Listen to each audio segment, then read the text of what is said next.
This is Retro Sports Radio. Visit RetroSeasons.com for more sports history.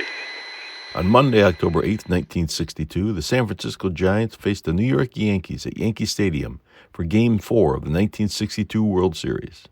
The Yankees led the series 2-1, and for Game 4, the Giants would send 24-year-old Juan Marichal to the mound. This was Marichal's first start since they clinched the National League pennant against the Dodgers in the final game of the regular season. Whitey Ford, who was the winning pitcher in Game 1 of the series, would start for the Yankees. This audio recording is from the NBC radio broadcast, featuring announcers George Kell and Joe Garagiola. A beautiful day here at Yankee Stadium in New York. A bright sun shining. The temperature, if you're looking for the weatherman's temperature, it's 65 degrees. On the field, it might be just a little bit warmer because for the Giants, they're down by 1 game, and it's Whitey Ford pitching for the Yankees. The Yankees pretty cool, calm, and more or less collected because they've got their ace going and they've got the bulge. The shadows will be a big topic of conversation once again this afternoon. Philippe Alou, who did such a magnificent job in the outfield for the Giants yesterday, doesn't seem to be too worried about him, but he'll have shadows to contend with all afternoon. In fact, talking to Philippe before the ball game, he explained it best when he says, well, yesterday I played the first game in Yankee Stadium left field. I have more trouble 1 game in left field in Yankee Stadium than all season in right field in Candlestick Park.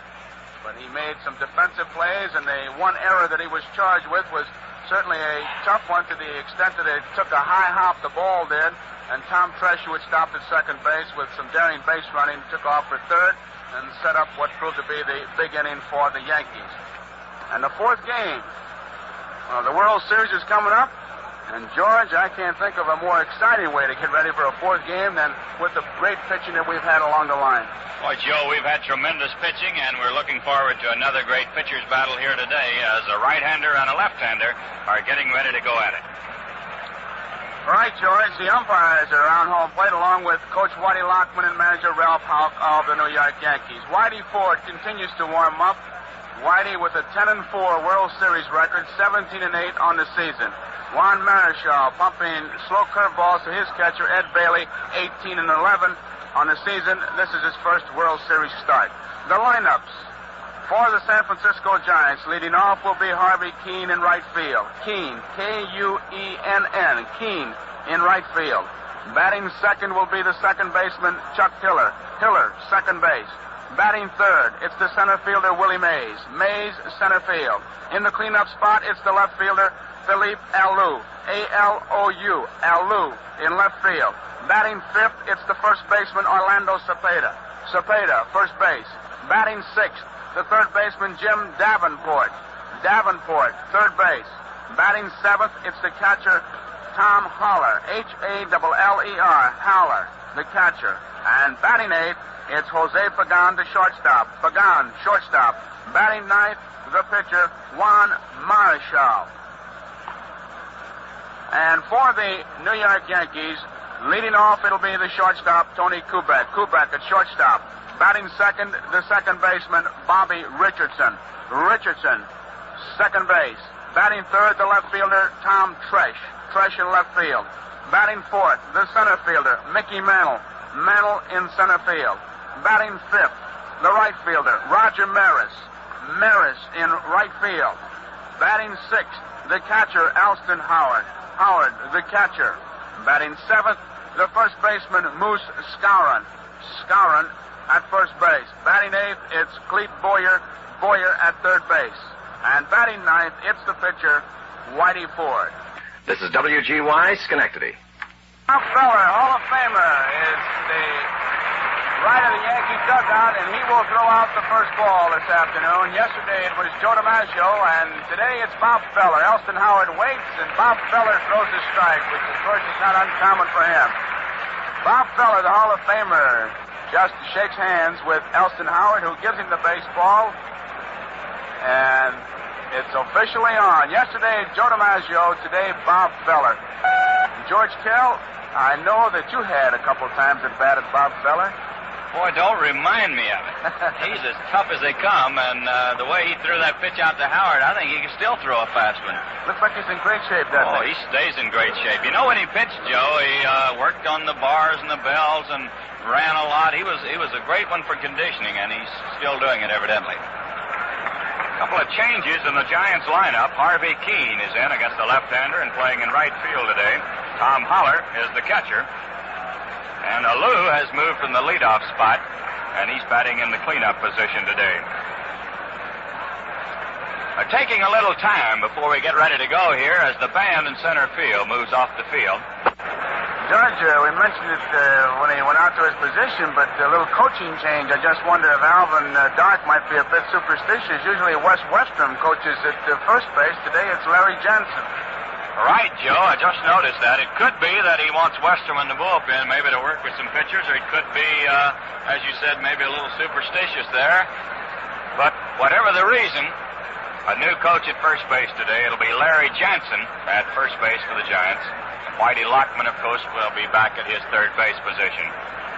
So Whitey Ford, who had completed his warm-up tosses, is just standing on the mound right now, looking into straightaway center field as the ground crew is removing the chairs, and we'll be ready to go here in just a couple of moments. Well, we're ready. Harvey Keene steps in to lead off for the Giants. Harvey's looking for his first hit in this World Series. He played in the first game against Whitey Ford, and he was 0 for 5. So it'll be Keene, Hiller, and Mays for the Giants here in the first inning. In tomorrow's ball game, played right here at Yankee Stadium, it'll be Ralph Terry pitching for New York, and Billy O'Dell, a left-hander, will be doing the pitching for the Giants. Terry pitched the second game of this World Series, and Billy O'Dell was the starting pitcher in the first game for manager Alvin Dark. Well, Harvey had stepped in, and Whitey was ready to go. Whitey is very anxious out there, but the ground crew moves out once again, and they're still taking a little time as they get things out of the way in center field. George, that's got to make you feel pretty good if you're a hitter. It's 461 feet out there, and if they're a little bit worried about you hitting one in there, that's got to make you feel like you can really flex your muscles. Joe, they could leave that gate open and let me hit at second base. I couldn't hit one in there. Two of us. Well, we're ready. Whitey goes into the windup, and here's the first pitch of the ball game. It's a strike, a fastball in around the knees. The Yankees will play Keene straight away, not too deep in the outfield. Everybody back on the infield, but Boyer, he's in a couple of steps. Here's the one-strike pitch, a curveball. It's down low. Harvey checks his swing in time. 1 ball, 1 strike. A beautiful baseball afternoon here in New York.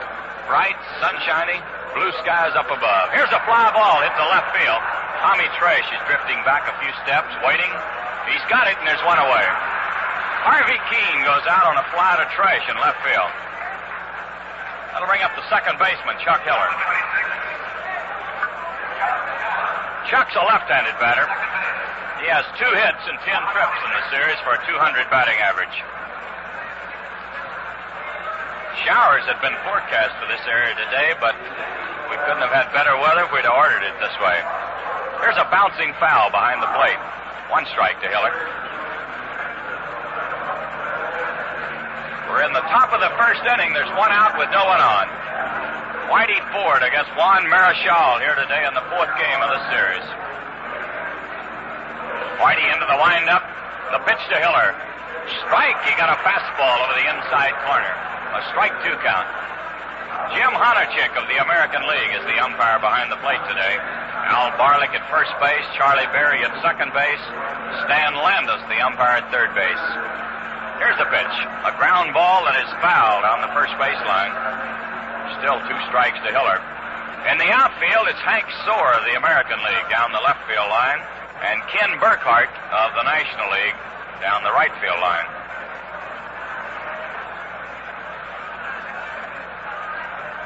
Whitey Ford looking in. Here's the pitch to Hiller. He swings and lines it right straight to Kubek. Chuck Hiller lined one straight to the shortstop, Tony Kubek. So there's 2 outs, and the batter is Willie Mays. Big round of applause for Willie as he steps in. Willie's had 4 hits and 12 trips in the series. He has a .333 batting average. Ford delivers. Ball, it's down low. 3 of Willie's 4 hits coming against Whitey in the first game of the series.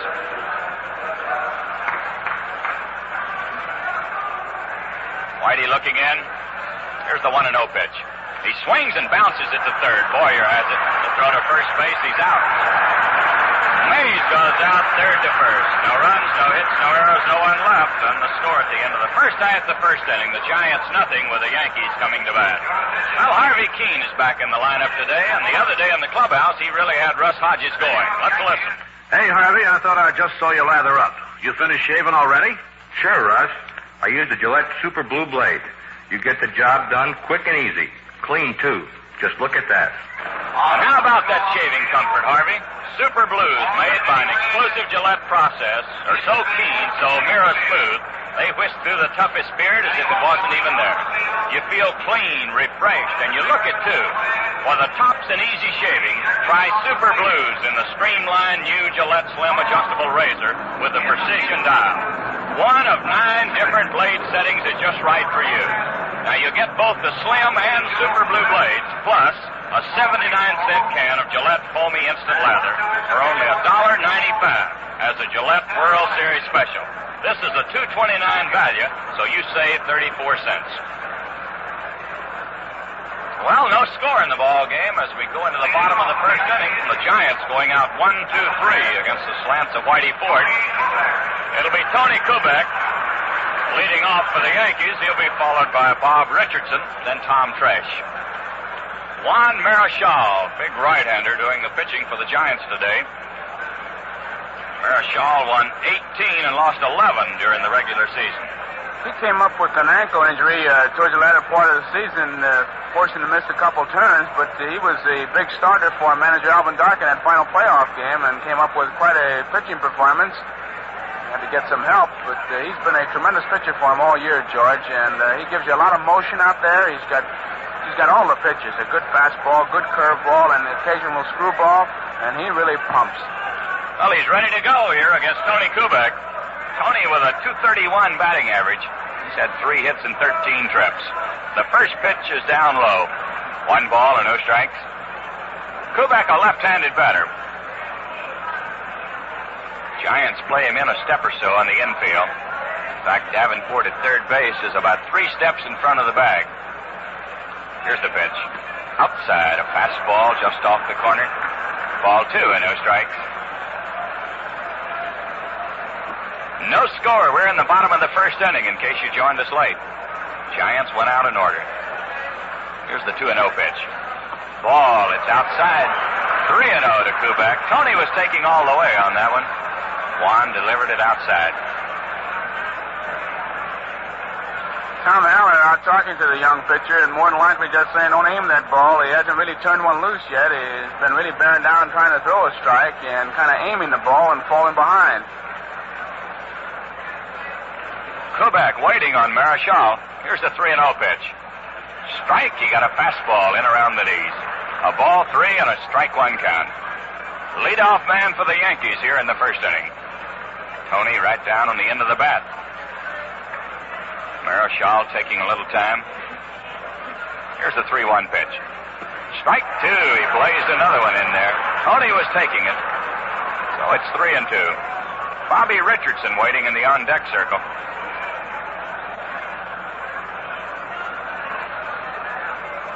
Marichal checks the sign. Goes into the big sweeping windup. Here's a 3-2 pitch. Outside, he walked him. Kubek draws a base-on ball to start the game for the Yankees. They'll bring up Bobby Richardson, the second baseman. Bobby has 1 hit in 13 trips. Batting average of .077. Little right-handed batter. Cepeda will hold against the runner at first base, and Davenport, the third baseman, will play about even with the bag for Bobby. You can get a pretty good jump on Marichal because he kicks that leg way up there. I think you'll find in this series the Yankees will not do a lot of running unless it really means something. Here's the pitch. Strike, a fastball in around the knees. Richardson was ready to butt, pull the bat back. A 1-strike count. The Yankees can run, but they are not a running ball club. Marichal gets ready. Now he steps off, bluffs Tony back to first base. Bobby Richardson waiting. There's a quick throw to first. Back in time. Now Richardson steps out as he gets tired of waiting on Marichal. Standing in now with a 1-strike count. Juan gets set. Here's the pitch to Bobby. Strike 2. He got the slider over. A strike 2 count.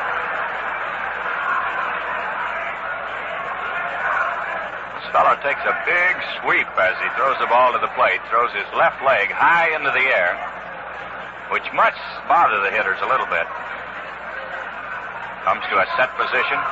Here's the pitch. Sidearm curve. It's down low. 1 ball, 2 strikes. As Joe told you, he was throwing a lot of sidearm pitches while warming up.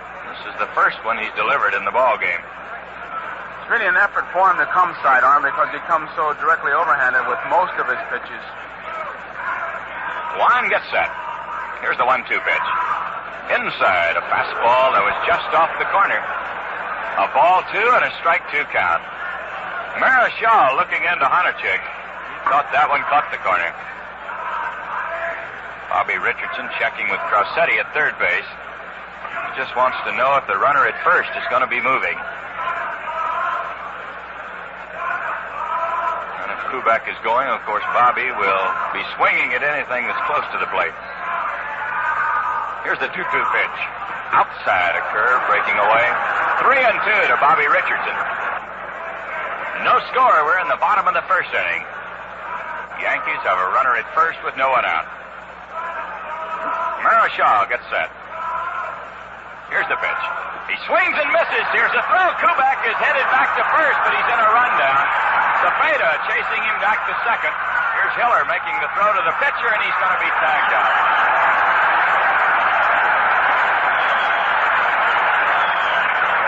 Bobby Richardson struck out on the 3-2 pitch. Kubek saw that he was trapped, and he tried to get back to first, and he's tagged out.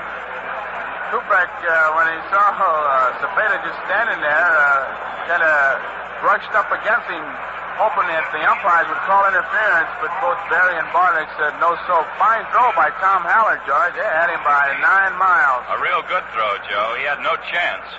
Here's Tom Tresh, the left fielder. Tom has 4 hits and 12 trips in this series for a .333 batting average. Marichal delivers a curve, and it's in there. 1 strike. Well, that might be just exactly what Marichal needs, Joe, to settle down. He seemed to be a little edgy. He had to get some early help, and he got it. It was interesting to watch who was covering on that play. Pagan and Hiller were alternating. Hiller was the one who took the throw, but they were moving around pretty good. Marichal ready, and here's the 1-strike pitch. Fastball. He hits it up the middle. Hiller can't get it. It goes into center field. Tommy Tresh ripped one up the middle. It's the first hit of the ball game. It's a runner at first base with 2 outs, and the batter will be Mickey Mantle. That ball might have tipped Marichal's glove as it went back through there. A low liner. He tried to spear it, and right on into center field. Mantle has had 2 hits and 11 trips in the series for a .182 batting average. He'll be batting left-handed against the right-hander. Tresh at first base with 2 outs. There's no score in the first inning. There's a quick throw to first. Tresh back in time.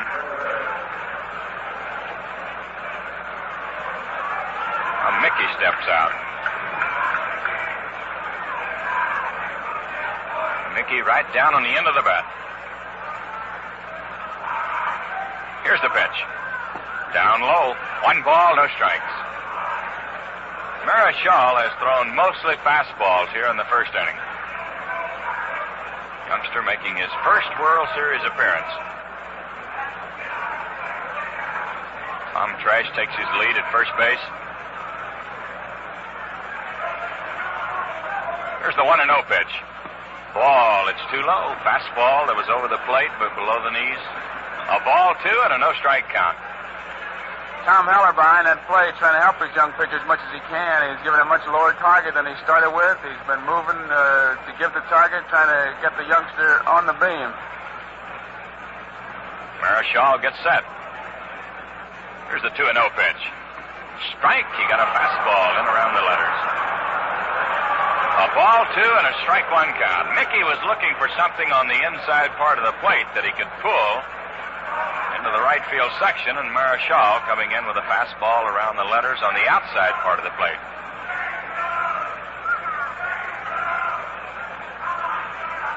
Juan gets set. Here's the 2-1 pitch. Curveball. It's up high.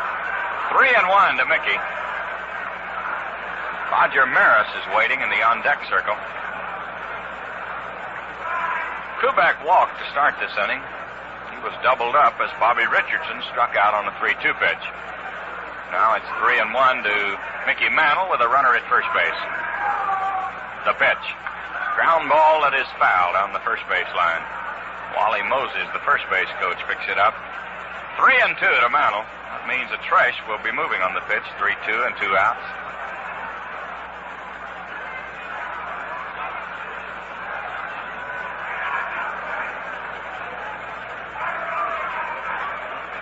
Marichal taking a lot of time here in the first inning. Comes to a set position. Now he steps off, bluffing Tresh back. Quickly gets ready again. Here's the pitch. A swing and a miss. He struck him out. Mickey Mantle strikes out on a curveball. No runs on 1 hit. There were no errors, 1 man left, and the score at the end of 1 full inning of play. The Yankees nothing, the Giants nothing. Well, there's nothing more thrilling to a youngster than an autographed baseball. And if you're lucky enough to get one, be sure your star signs it with a paper mate. The dependable pen that's unconditionally guaranteed. It must perform or we replace it. And now's the time to get a paper mate at the Big Fall Paper Mate Free-for-All. You buy the famous Paper Mate piggyback pen for $1.69, and you get an extra piggyback refill free. And you buy the handsome Paper Mate Capri pen for $1.95, and you get an extra jumbo refill free. You get Paper Mate dependability plus extra refills free. Now, these are bargains you won't want to miss. So come to the Big Fall Paper Mate Free-for-All.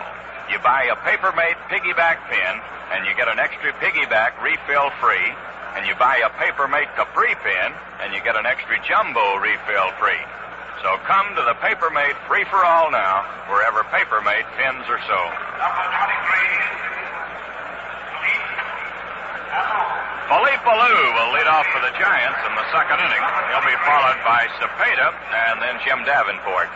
There's no score as we go into the top of the second inning.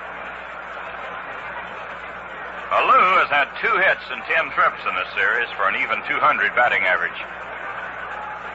Right-handed batter facing the left-hander Whitey Ford. The first pitch, he swings and bounces it down the left field line. It's in there. Alou is around first base. He's going to try for 2. Here's the throw. He is safe at second.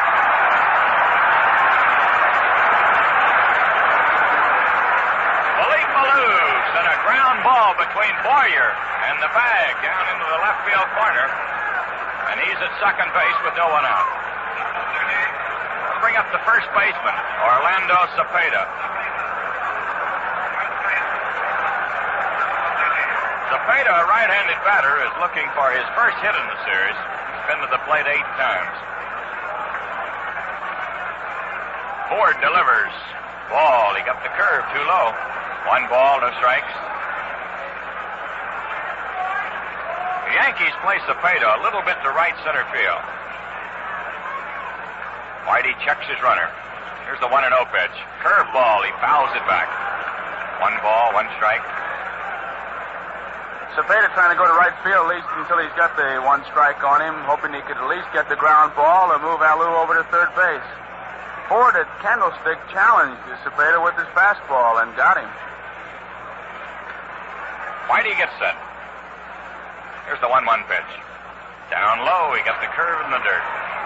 Ball 2 and strike 1. Ford throwing a lot of curveballs here this afternoon. As Joe told you, at Candlestick, he said because of the wind, his curve did nothing. But Whitey will throw a lot of curves here today. Here's the 2-1 pitch. Down low. Got this one over the plate for too low. 3-1 to Cepeda. Big, strong, right-handed batter.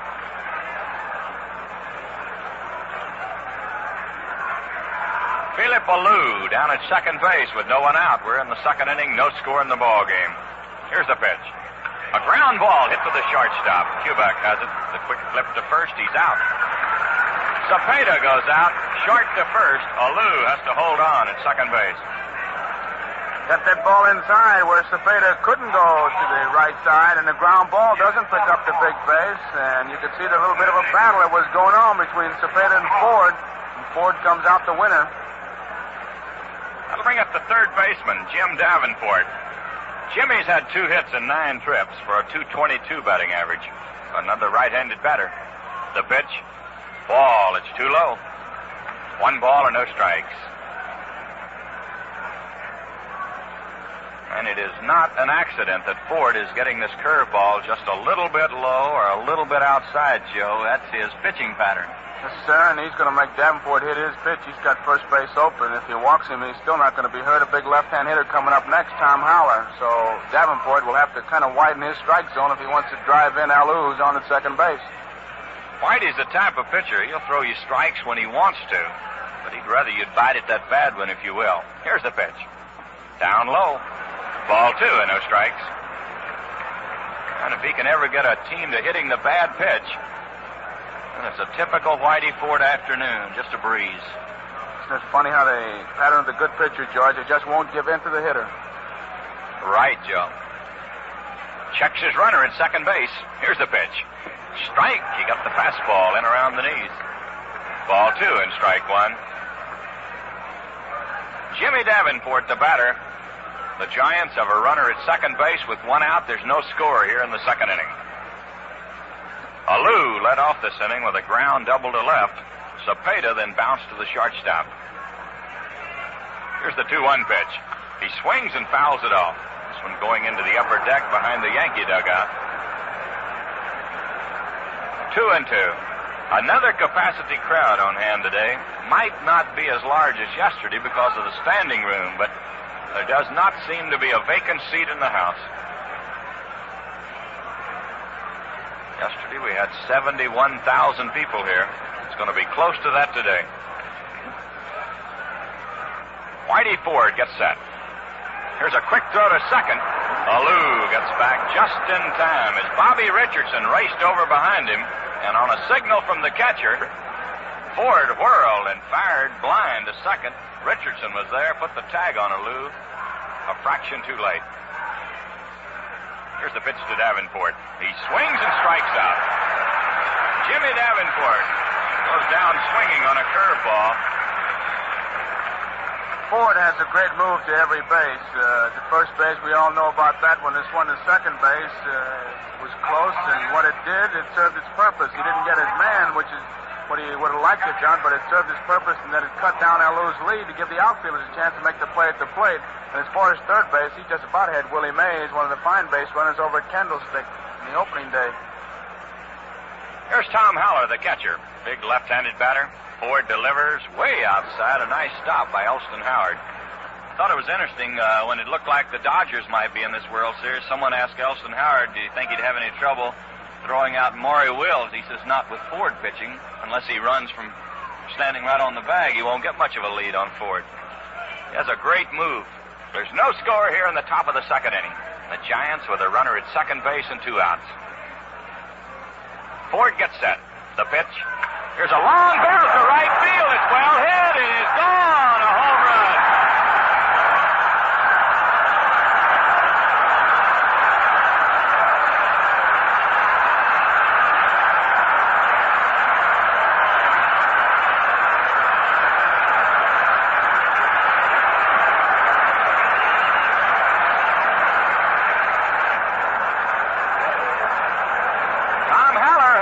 Slammed a line drive into the lower deck in right field, and the Giants have gone out in front by a score of 2-0. He had 18 home runs during the regular season, George. Here's Pagan. He swings and hits a ground ball to first base. Skowron picks it up, steps on the bag, and Pagan is out on the first pitch. Well, the Giants get 2 runs on 2 hits. No errors, no one left, and the score at the end of the first half of the second inning, the Giants 2 and the Yankees nothing. Well, we've seen some fine second base play in this series, And another top second baseman in the American League is the Angels' Billy Moran. He's a man of few words, but what he says makes sense. Let's listen. Say, Bill, I see that you're shaving with the new Gillette Slim Adjustable. How do you like it? It's great, Benny. It's easier to handle and gives me even more comfortable shaves than my old adjustable. Fans, if you're missing out on this comfort, here's a World Series special you shouldn't let go by. You get the new Gillette Slim Adjustable Razor with a supply of easy-shaving double-edged super blue blades, plus a 79-cent can of Foamy, the cream of all instant lather. All for only $1.95. A $2.29 value, and you save 34 cents. Now, the lighter, longer, slim adjustable is easier to handle. It's especially designed to reach awkward shaving areas, and it's adjustable. One of 9 different settings, and it's just right for your skin and beard. Right now, you get the razor, blades, and Foamy. A $2.29 value for only $1.95.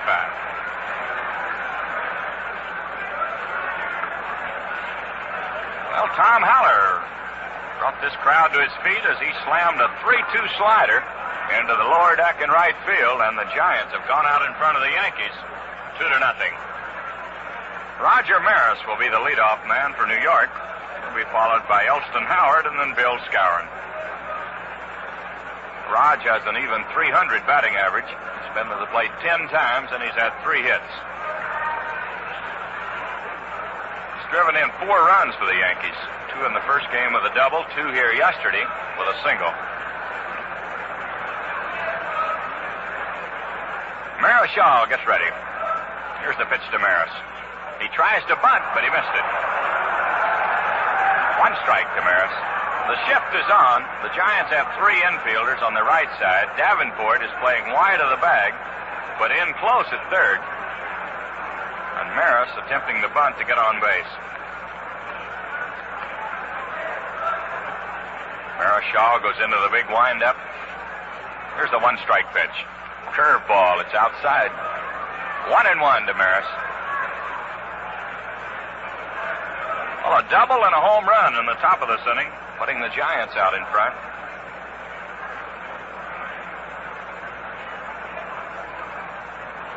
Marichal working a little slowly right now. Gets ready. The pitch. Here's a fly ball hit to left center. Mays chasing over, going hard. He makes the catch. Almost a collision there. Mays and Alou racing at top speed into left center field. And Willie caught the ball and jumped over Alou, who went down on the ground. Last time they saw a play like that, George, might have been Terry Moore and Musial in the World Series when Terry Moore made the leaping catch as Musial slid under him. Say, I don't know how outfielders can do that when they just can go down and avoid the collision. Looked like they were going to hit, but they didn't. Fine play by Willie Mays. Here's Elston Howard, the catcher. He's had 3 for 6 in the series. Takes a strike over the outside corner. 1 out with no one on. We're in the bottom of the second. The Giants are out in front by a score of 2-0. Marichal ready. The pitch to Howard. He swings and pops it up behind the plate. It's going to be out of play. Haller is coming back. He has no chance to get it.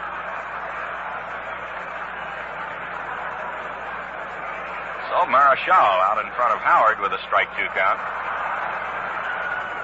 It was amazing that Willie Mays could get over into left center to make the play on Maris as he was playing Roger well over into right center. Looked like it might be an easier play for Alou, but Willie came from nowhere and caught it. Here's the pitch to Howard. He swings and lines it hard and off the glove of the shortstop. He picks it up, throws, he is out.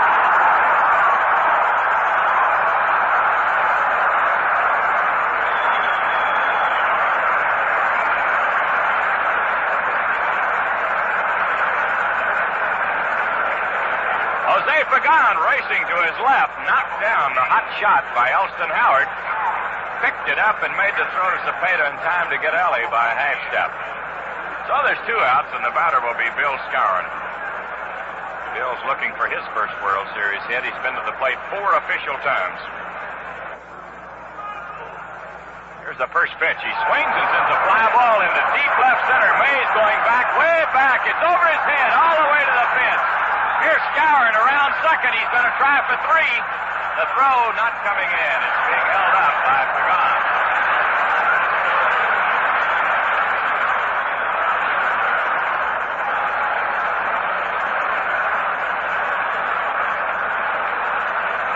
Bill Skowron has just hit one into deep center field all the way to the fence, some 457 feet away.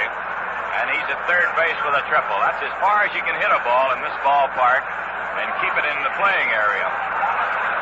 You're not going to see that too often either, George, where a ball is going to get over the head of Willie Mays, but man, he gave that ball a ride. Marichal had to get some help, and he's been getting it. Fine play by Pagan, a fine play by Mays, but nobody could get that one that Skowron just hit. Cletus Boyer, the batter. Here's the first pitch. Curveball. It's in there. One strike to Cleet. He's had 2 hits and 9 trips for a .222 batting average. Well, the play by Pagan becomes really big here in the second inning. Skowron at third base with 2 outs.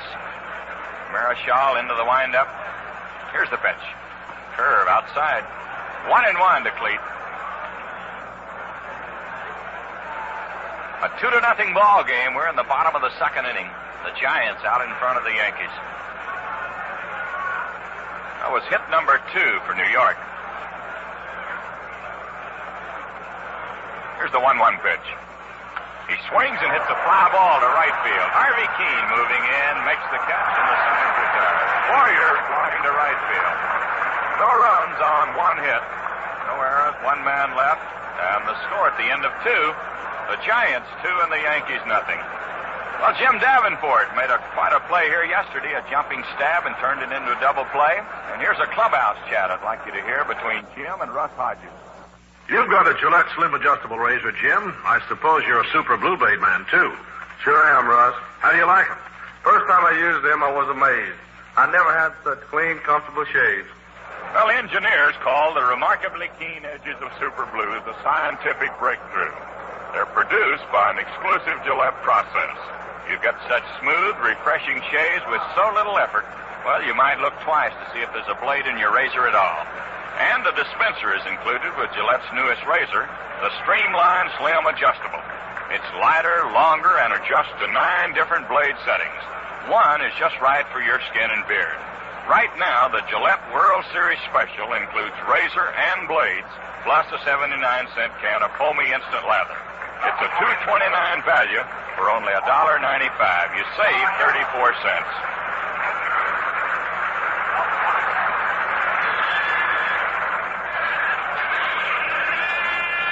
Here's the pitcher, Juan Marichal, leading off for the Giants in the third inning. He'll be followed by Keene and then Chuck Heller. Marichal, a right-handed batter. Ford delivers a curve, and it's in there. 1 strike. The Giants have 2 runs on 2 hits and no errors. The Yankees no runs on 2 hits, and they have no errors. The pitch, he swings and hits a fly ball to right field. Maris moves back, makes the catch, and there's 1 out. Marichal hit the ball hard, straight to Maris in right field. It'll bring up Harvey Keene. Harvey flied to left field to start this game. Harvey's looking for his first hit. He's been to the plate 6 times without a hit in this game. Ford into the windup, delivers, strike. He got the fastball over. Keene faked a bunt. Boyer racing in from third base. A 1-strike count. Whitey ready. Here it is. Change of pace, hit hard to third. Boyer has it. The throw to first, he's out. Harvey Keene goes out. Third to first. That's 2 down, and the batter will be Chuck Heller. Chuck's in a line drive straight to Quebec, his first time at bat.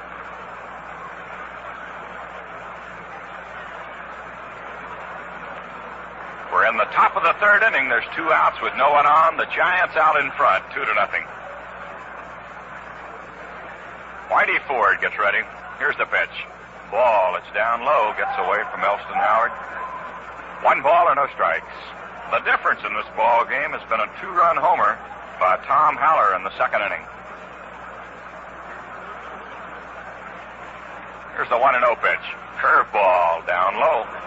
Ball 2 and no strikes. Whitey pulled the string on that one. Both Whitey and Elston Howard taking a look at Honachik. They thought it should have been in there, but Jim said it was a little bit too low. The 2-0 pitch coming up. Inside, a fastball that pushed him back. A ball 3 and a no-strike count to the left-handed hitting second baseman.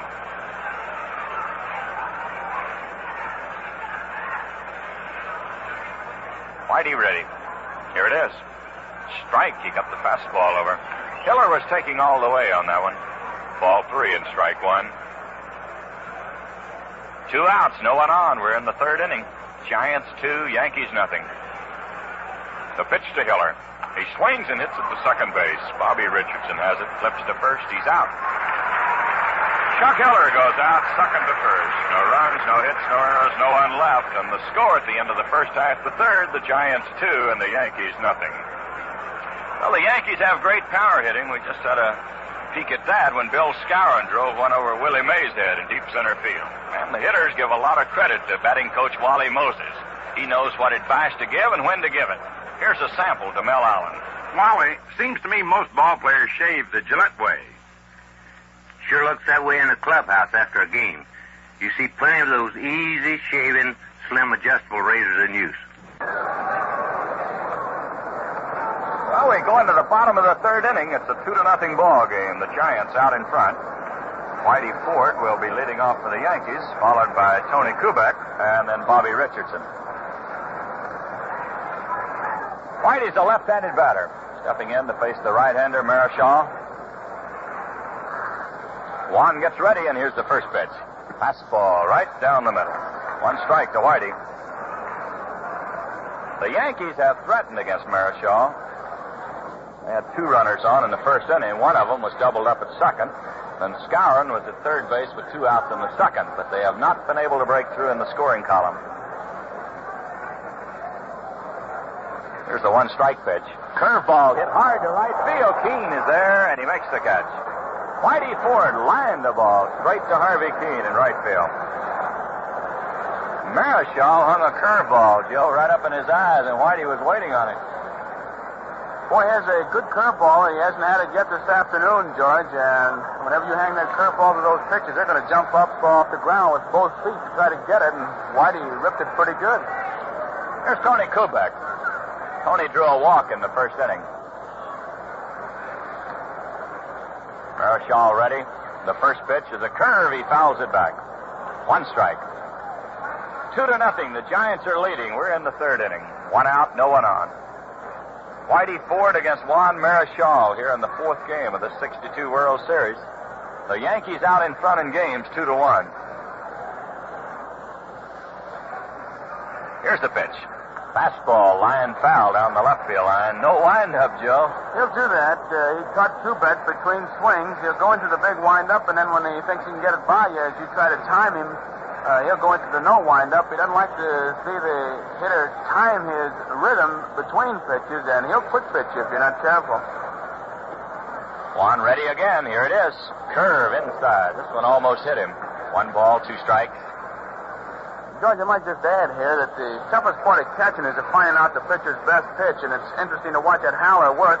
Marichal doesn't have his curveball yet, but he hadn't forgotten about it. He's still probing, hoping he can come up with it for Marichal. Here it is. High fly ball into shallow center field. Hiller going out. Mays coming in, and Willie makes the catch. Tony Kubek out on a fly ball to Willie Mays in shallow center field. Now, you walk out to work a ball game, you know what your pitcher has, but until he makes his first few pitches to a hitter, you really don't know, and it could be that his best pitch isn't what you thought it would be, and you have to probe and search and find, and so far Marichal hadn't had his curveball, but young Howard doing quite a job back there, probing, hoping that he can come up with it. That was the best one he threw so far, the one he just threw Kubek. Here's Bobby Richardson. Takes a fastball up high. 1 ball, no strikes. Bobby struck out his first time at bat. a 2-0 ball game here in the bottom of the third. The Giants out in front. Here's the 1-0 pitch. Outside. He got the slider just off the corner. A ball, 2, and a no-strike count. Whitey Ford started this inning with a line drive to right field. Tony Kubek then flied to center field. Here's the 2-0 pitch. Ball, it's up high. 3-0 to Bobby.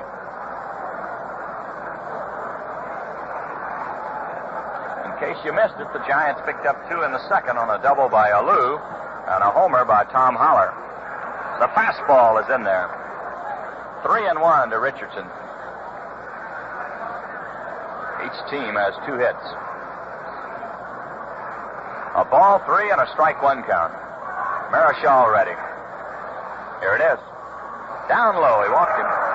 Bobby Richardson draws a base on ball. That's the second walk given up by Marichal.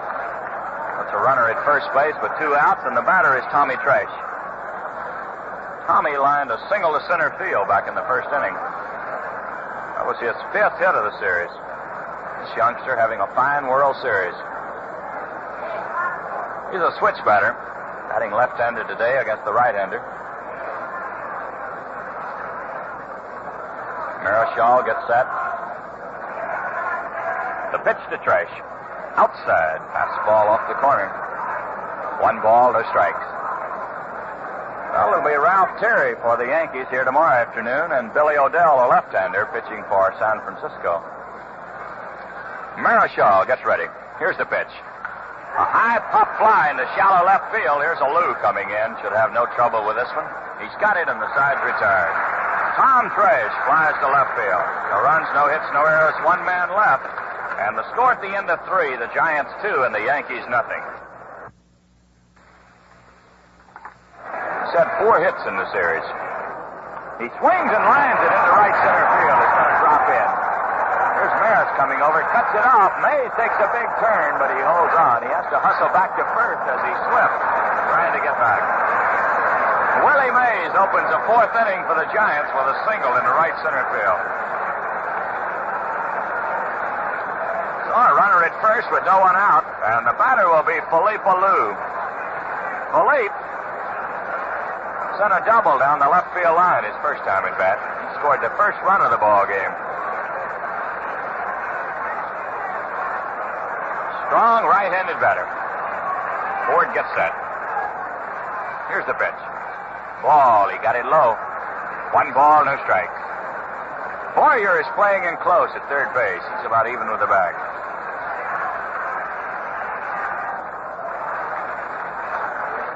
Mays taking a big lead at first base.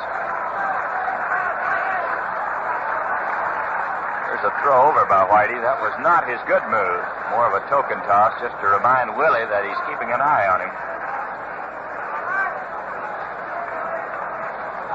Whitey gets set.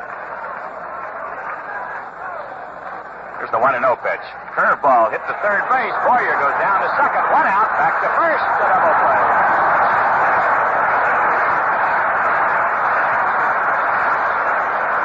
Philippe Alou bounces into a fast double play. Boyer to Bobby Richardson. Back to Bill Scour. That's 2 down, and the batter will be Orlando Cepeda. Usually that first throw that makes the double play, and Boyer gave Richardson a good ball to handle, and it's a good thing because Willie really got in on top of him. Now, Whitey starts his windup, and then he stops. Steps off for a moment. Ready to go. The pitch to Cepeda. Ball, it's inside. 1 ball or no strikes. Cepeda bounced to the shortstop his first time.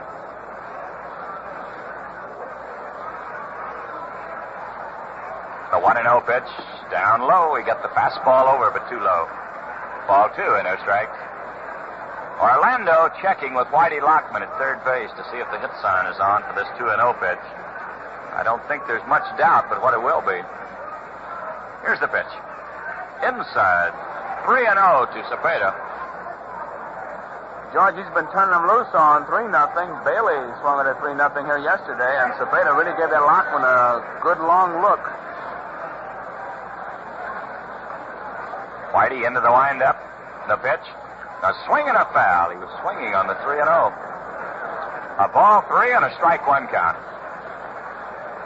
Can't say that Dark is taking the bats out of their hands. He is really giving them an opportunity to swing whenever they got that pitcher crippled. That's right, Joe. They've swung at a lot of 3-0 pitches in this series. Giants leading 2-0. We're in the 4th inning. Here's the pitch. He swings and hits a high fly ball to right field. Roger Maris moving in. Makes the catch and the side's retired. No runs on 1 hit. There were no errors, no one left. And the score at the end of the first half, the 4th inning, the Giants 2 and the Yankees nothing. Well, Jack Sanford pitched a great ball game against the Yankees the other day, and today, another fine right-hander, Marichal, doing it. Now, Jack has been a mighty busy guy this season, but Russ Hodges caught him recently for this quick question. I see you have the Gillette Slim Adjustable Razor, Jack. That it is, Russ. I thought nothing could beat my original adjustable, but this Slim has done it. It's got better balance, makes shaving easier. Yes, Jack, the new Slim Adjustable does make shaving easier than ever. It's lighter and longer, slimmer, too, for those hard-to-reach areas like under the nose. And the Gillette Slim is adjustable. Its exclusive precision dial has 9 different settings, and one suits your skin and beard exactly. With the Slim, you get a supply of double-edged Gillette Super Blue blades with edges so keen, so smooth, well, you might think there was no blade in the razor. Right now, as a Gillette World Series special, you get the new Slim with Super Blue blades, plus a 79-cent can of Gillette Foamy, cream of all instant lathers, all for only $1.95. It's a $2.29 value, so you save 34 cents.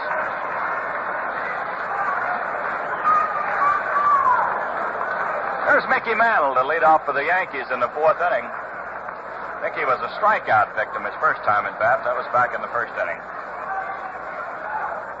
Mantle batting left-handed against the right-hander Marichal. Here's the first pitch. Strike. Fastball over the outside corner. The Giants 2 and the Yankees nothing. We're in the bottom of the 4th inning. The Giants have out-hit the Yankees 3-2.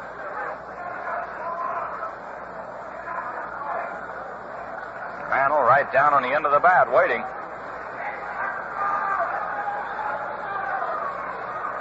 Here's the 1-strike pitch. Down low. 1-1 to Mantle. Joe Marichal does not seem to be throwing quite as hard today as he did in the playoffs. Not yet, anyway. Not yet. Haller is still searching and probing. He's mixing them up, I'd say, more than I've ever seen him, George, because he's just not sure yet. Well, here's the 1-1 pitch. Inside, he pushed him back with a fastball.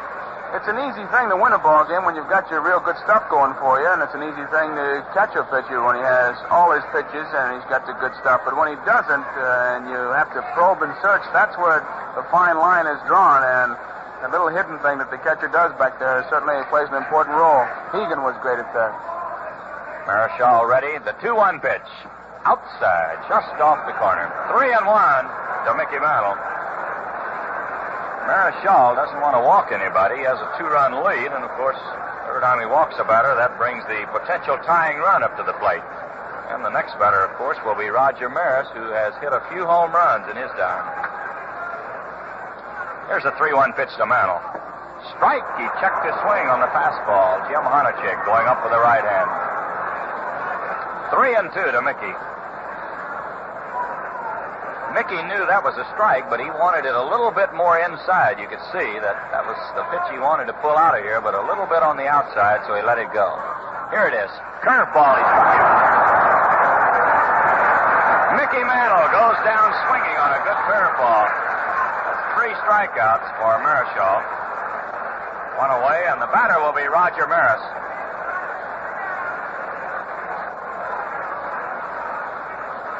Maris sent a fly ball to Willie Mays his first time. Willie made a good play as he raced into left center to get the fly ball.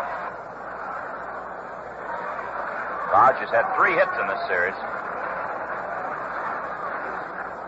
He's been the big RBI man for the Yankees. He's had 4. Boyers had 3. Marichal ready.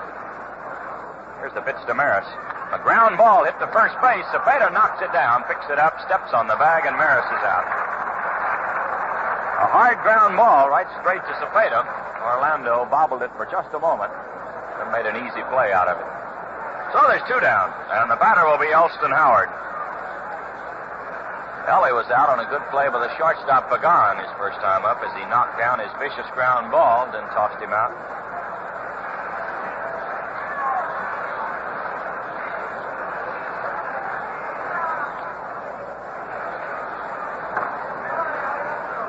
Marichal looking in. Taking a little time right here. Juan will work fast for a while and then he'll slow his pitching pace. The pitch to Howard. He swings and misses on a fastball. 1 strike.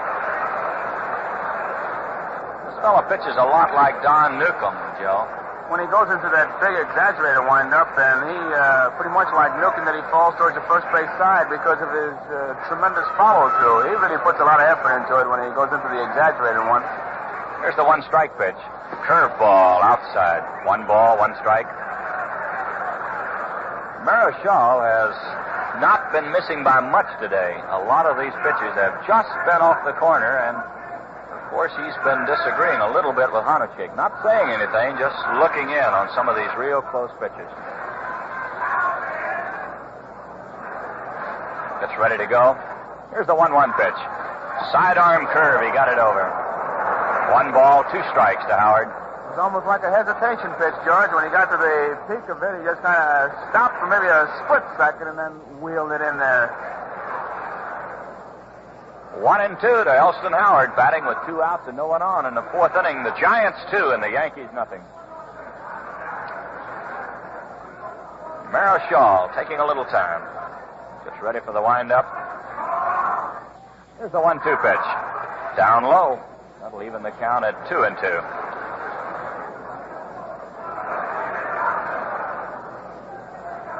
Ellie has had 3 hits in this series and 7 trips. And his bid for a base hit his first time at bat in this game was spoiled by Pagan. Here's the 2-2 pitch. A swing and a miss. Struck him out on a curveball. Howard goes down swinging. No runs, no hits, no errors, no one left. And the score at the end of 4, the Giants 2 and the Yankees nothing. Well, Bill Skowron is quite an all-round athlete. Now down at Purdue University, Moose was a football star, just like Minnesota's rookie Bernie Allen. Ray Scott got him in a huddle the other day, and here's what came out with Bernie Allen. Shower and shave sure picks you up, doesn't it, Bernie? Sure does. And when you're really bushed, you appreciate Gillette Super Blue Blades all the more. They give you clean, easy shaves and nothing flat. They're the only blades for me. Well, Super Blues have become a must with millions upon millions of men the world over. Those amazing edges are actually mirror finish, so keen and smooth you almost think there's no blade in your razor.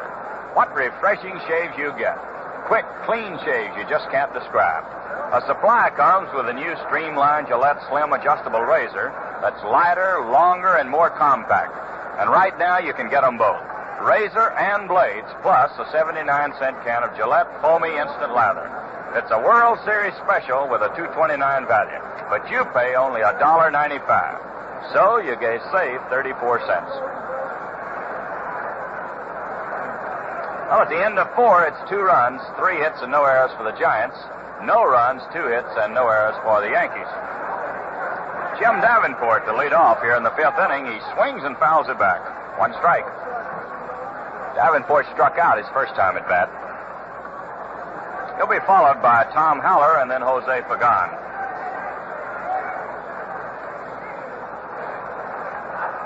Whitey Ford against Juan Marichal here in the 4th game of this series. The pitch to Davenport. He swings and bounces it foul down the 3rd baseline. 2 strikes to Davenport.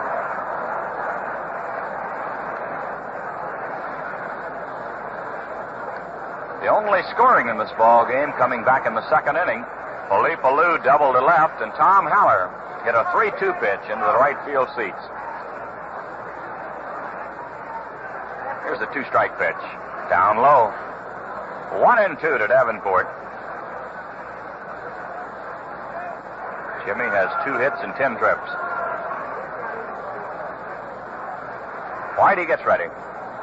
Here's a 1-2 pitch. He swings and hits a bouncing ball to shortstop. Kubek has it. The throw to first. He's out. Davenport goes out. Short to first. That's 1 away, and the batter will be Tom Haller, the catcher. Nice round of applause for Tom as he steps in. He had a 2-run homer back in the 2nd inning. than all the scoring in this game. Big left-handed batter.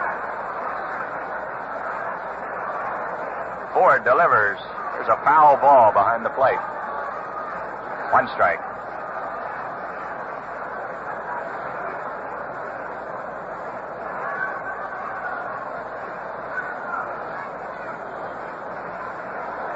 We're in the 5th inning. There's 1 out with no one on. Ford delivers a slow curve outside. 1 ball, 1 strike. Haller hit a 3-2 slider in the 2nd inning for the home run. Here's the 1-1 pitch. Foul ball back on the screen. It was a fastball around the letters. 1 ball, 2 strikes.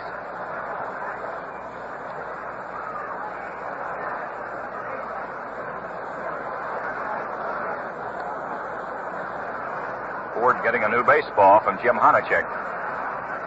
Checks his sign with Howard. Here's the 1-2 pitch. Outside, trying to get him to bite at a sweeping curveball. 2-2.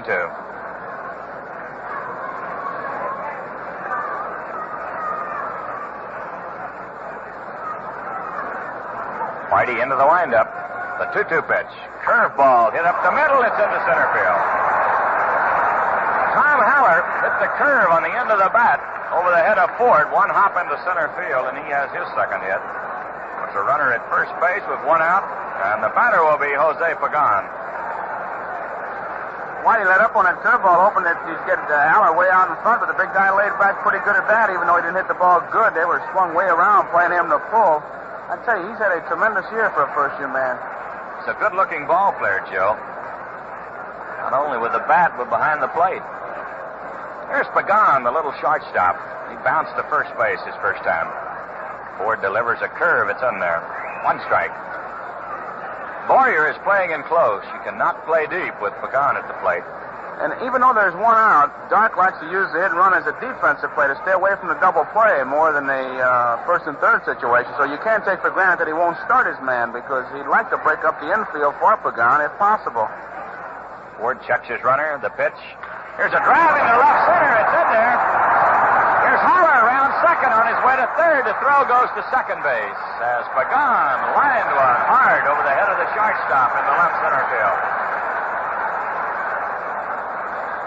So the Giants are threatening here in the top of the 5th. They have runners at 1st and 3rd with only 1 out. And the batter will be the pitcher, Juan Marichal. Well, it'll be interesting here to see what happens. Whether Dark will go to the squeeze play, the hit and run to stay out of the double play, or what might happen. Nelson Howard out talking to Whitey Ford, and Whitey with a good move at 3rd base. Lockman was over there talking to Haller at 3rd base, and he's reminding him of a couple of things. Don't get picked off, prime thing. And then, of course, if there is a possible play on, you'd have to look for it. Dark likes to use it. Marichal lined to right field his first time at bat. He's a pretty good hitter. Ford gets set. Here's the pitch. Ball, it's inside. 1 ball or no strikes.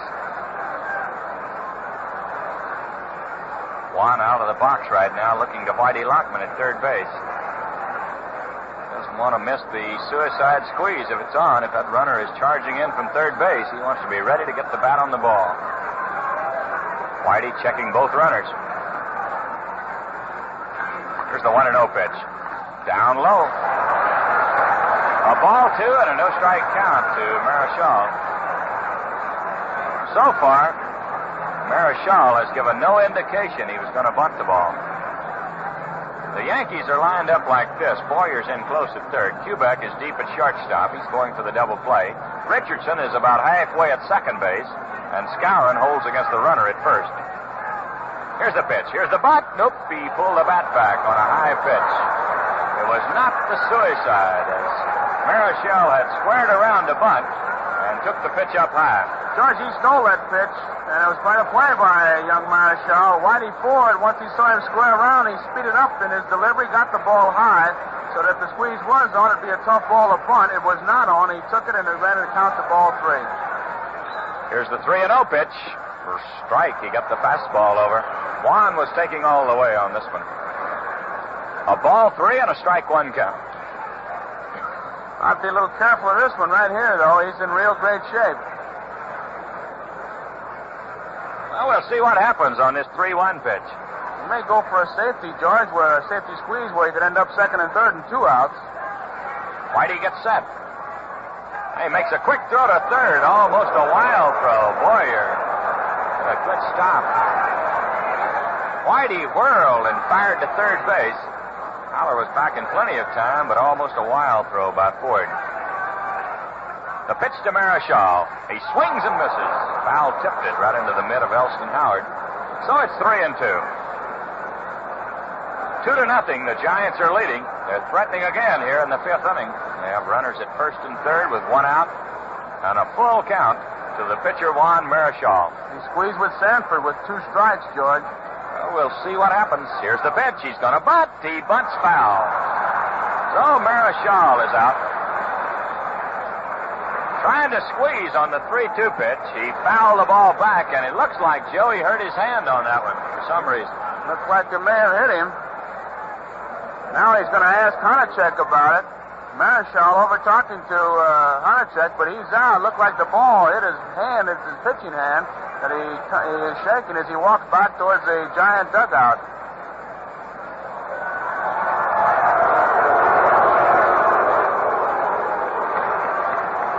It'll be a strikeout credited to Whitey Ford.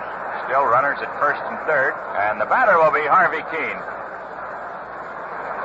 Once again, with 2 strikes, Elvin Dark, with a surprise maneuver, tried to execute the squeeze. It didn't work.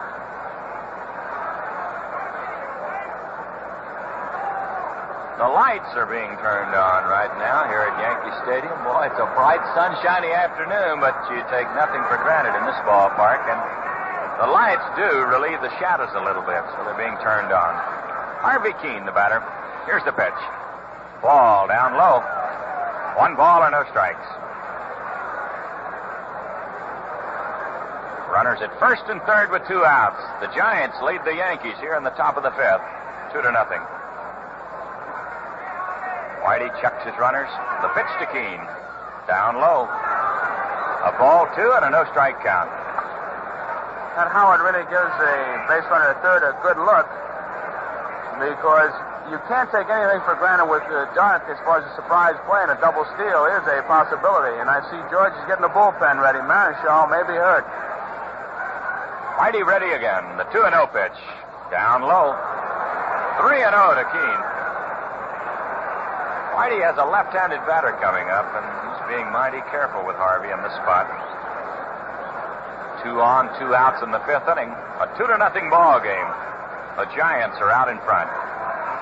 I think I'd have to throw a double-breaking knuckleball right about now, 3-0, with Hiller coming up next. Dark's been turning them loose, 3-0. Here's the pitch. Inside, he walked him. Harvey Keene getting nothing at all to get off Whitey Ford in this spot, as Whitey had much rather pitch to the left-handed hitting Hiller than the right-handed batter, Harvey Keene. So the bases are loaded with 2 outs. And here's Chuck coming on. He has lined to the shortstop and bounced to second in 2 trips. Tom Haller is at third base. Jose Pagan at second. Harvey Keene at first base. Action has started in the bullpen for the Giants. It could be that Marichal hurt his hand trying to bunt. The pitch to Hiller. Outside, curve breaking down and away. 1 ball, no strike. Bob Bolin, a right-hander, is throwing in the bullpen for the Giants. Bob pitched in yesterday's ball game. Here's the 1-0 pitch. Down low. 2-0 to Hiller. Well, lots of times when you walk a batter intentionally or semi-intentionally, you just can't get it over to the next batter.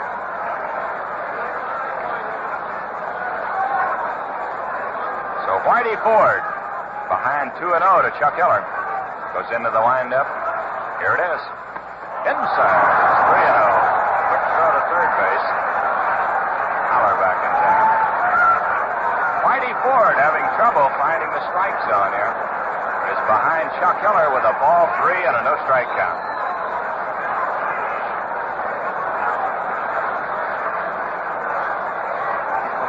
be taking all the way on this pitch.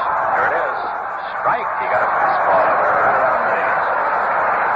3-1. He's out of the box right now, checking with Whitey Lockman. Here's the 3-1 pitch. Strike 2. Another fastball. Miller taking all the way. 3-2. The runners will be moving on this pitch. 3-2 and 2 outs. The base is loaded here in the 5th inning. Whitey Ford ready. The 3-2 pitch. A swing and a miss. He struck him out.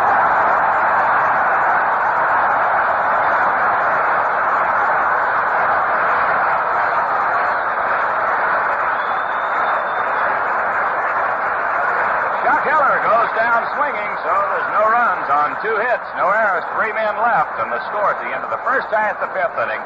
The Giants 2, the Yankees nothing. The first half of today's game was brought to you by the Gillette Safety Razor Company. The second half of today's game is brought to you by the Chrysler Corporation. There's a 63 Dodge. Is that a Dodge? Yeah, the new Polara 500. That's a honey. The 1963 Dodge Polara 500, the dashing, dependable, the beautiful way to go in the low-price field, the powerful way to go. Acceleration is amazing. Prove it to yourself at your Dodge dealers.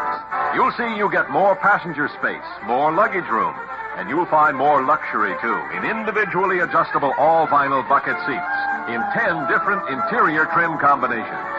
In convertible or hardtop, the new Polara 500 is one car you'll want to test drive for sure. It's one of the dependables, the 1963 Dodge Polara 500, a product of Chrysler Corporation. Where quality is engineered into every car. Well, let's pause 30 seconds here for station identification. This is WGY, Schenectady. Is your beverage only half satisfying? Well, then ask yourself this question. Are you mixing with the best? Saratoga Vichy with the yellow label, it outsells all the rest. The genuine Vichy with the yellow label tastes better tonight, feel better tomorrow. Saratoga with the yellow label. Bob Bolin has come in, a side-wheeling right-hander, a big hard thrower. Marichal apparently hurt his finger as he attempted to bunt. Say, ask any of the players out here in this World Series, and they'll tell you that physical fitness doesn't just happen, and chances are they started to develop their bodies when they were kids. These athletes are only a small percentage of our population. What about the rest of us? If your children's school doesn't have a program of daily, vigorous physical activity, urge them to start one now. For more information, write to the President's Council on Youth, Washington 25, D.C.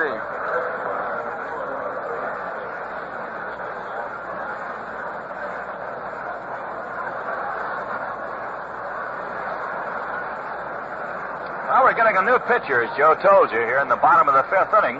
It'll be Bob Bolin, a big right-hander, and he'll be given as much time as he needs to get ready because Marichal had to leave with an injury, and so Jim Honachik, the plate umpire, is standing off to the left of home plate right now, waiting for Bolin to give him the word when he's ready. Joe, do you have some information here on Bolin? I know he's tough on the right-hand hitters, George. They always complain about him, and the big fella's been using relief by Alvin Dark. Every once in a while, he'd be pitching in batting practice, and those right-hand hitters just not too anxious to get off that bench. He comes from way around third base, and I guess one of the best descriptions you could give is that he plays good old country baseball, rear back and pump that ball. Not too much science, just throw a lot of strikes with good stuff on it. And I kind of figure that's about as good a system as any. It is when you can get it over, Joe, and then yesterday out here he was getting it over. Well, he'll be facing Bill Skowron, the first batter, Fleet Boyer, and the pitcher Whitey Ford. The Giants have 2 runs on 5 hits and no errors, and the Yankees have no runs on 2 hits and they have no errors. All the scoring in this ball game coming back in the 2nd inning. Felipe Alou led off with a double. Cepeda then bounced to the shortstop. Davenport struck out. And with a 3-2 count on Tom Haller, he lined one into the lower deck in the right field seats, and the Giants have a 2-0 lead. George, with Marichal coming up with the injury to his pitching hand, and of course, there's no such thing as a trivial injury. A hangnail to a knuckleball pitcher or a blister to a curveball pitcher is a very serious injury because he just can't handle a baseball. You just wonder what that will do to the rotation as far as the Giants' pitching is concerned. It's been in real good shape because it's the Yankees who've had to come back with their starter. The Giants started with Marichal, who was making his first start, Ford his second. But now Marichal is out of the ball game, and it'll be Bob Bolin who'll have to hold his 2-0 lead. Well, here's Bill Skowron stepping in. This fellow had a tremendous triple his first time at bat as he hit one over the head of Willie Mays in deep center field. The ball bounced against the fence 457 feet away. That was the first hit of the series for the Moose. Bolin gets ready. Here's the pitch. He swings and fouls it off. This one going back in the upper deck. 1 strike.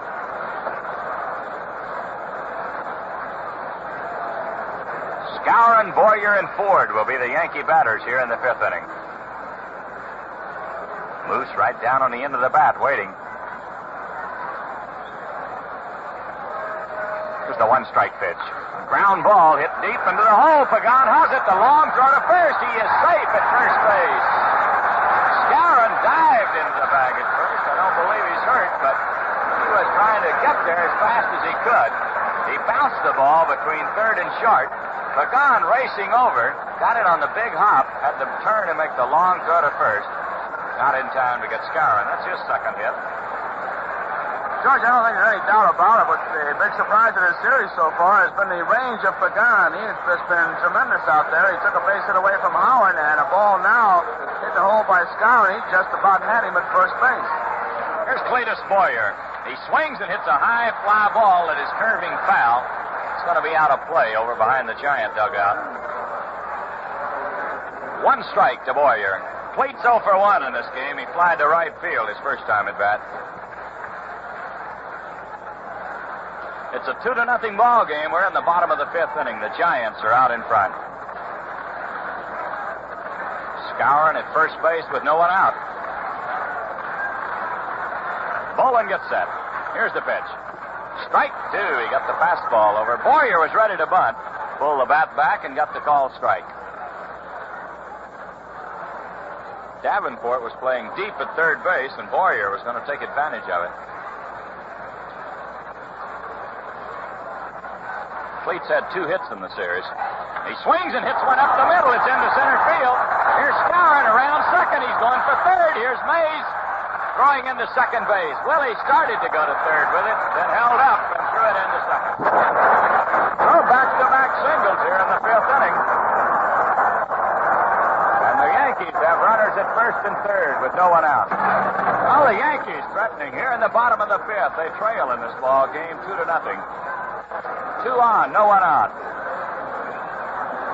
There's action in the bullpen for the Giants, but we cannot see the bullpen from here. The pitch to Ford. He swings and pops it up behind the plate. This will be out of play. 1 strike to Whitey.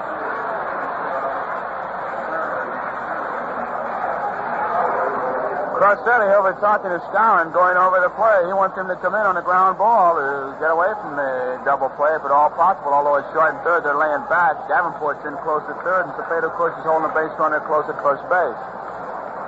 Bob Bolin taking a little time right now. Gets his sign. Now he makes a token toss over to first base. Boyer's at first base. Skowron at third with no one out. The Giants lead 2-0. The pitch to Ford is a ground ball to first base. Here's a throw now by Cepeda to third. They've got the runner Skowron trapped between third and home. They're running him down, and he's tagged out. The other runners move up. They picked up the big bases, George. They got exactly what they wanted, and a little bit of a bonus as Boyer raced all the way around to third base when Davenport had to chase Skowron towards home, and Whitey Ford, trailing the play, picked up second.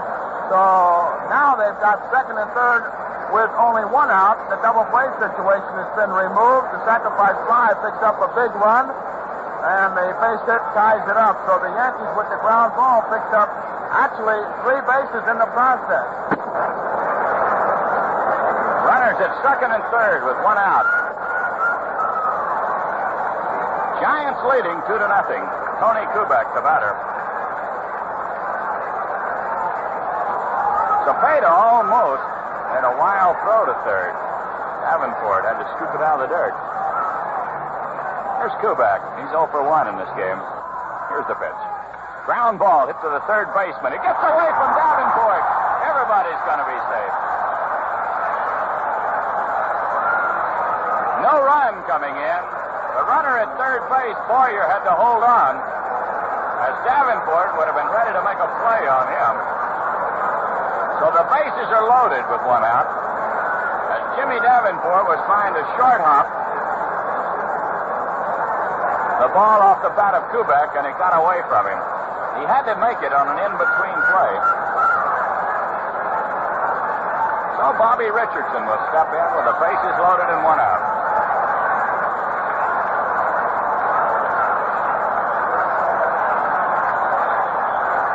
Bobby's 0 for 1 in this game.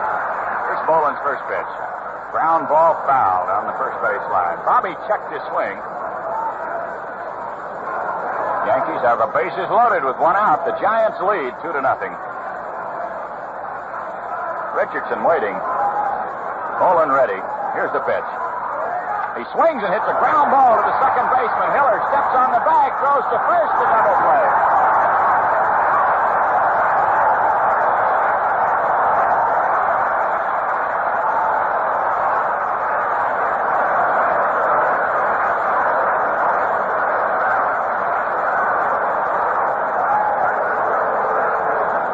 Richardson bounced one to Hiller near the bag at second. He stepped on second, flipped to first in time for the double play.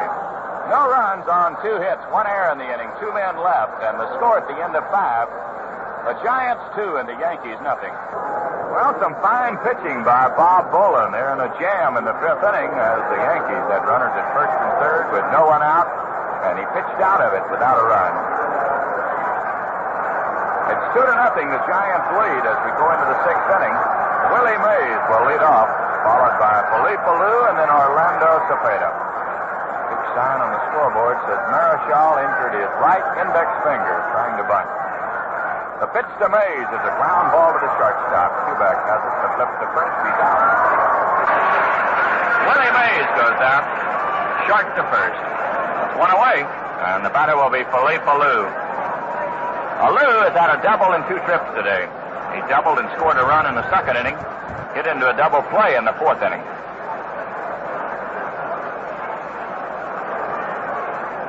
Ford gets ready. The first pitch, strike, a fastball in at the knees.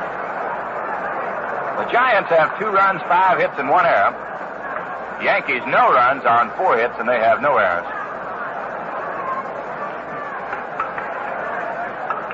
Here's the 1 strike pitch. Slow curve. Strike 2 to Alou. He went all the way around and lost his helmet on that one. We're in the top of the 6th inning. There's 1 out with no 1 on. 2-0, the Giants lead. Ford gets ready. The 2 strike pitch. Inside. 1 ball, 2 strikes. All the scoring in this game coming back in the 2nd inning on a 2-run homer by Tom Haller, the catcher for the Giants.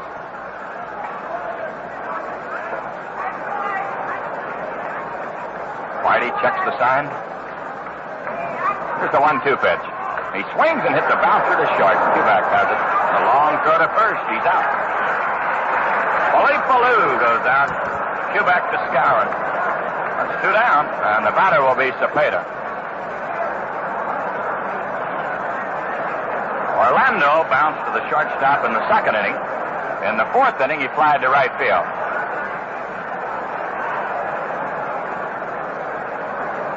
Here's the pitch. Curveball hit on the ground to first base. Skowron has it, steps on the bag, and Cepeda is out.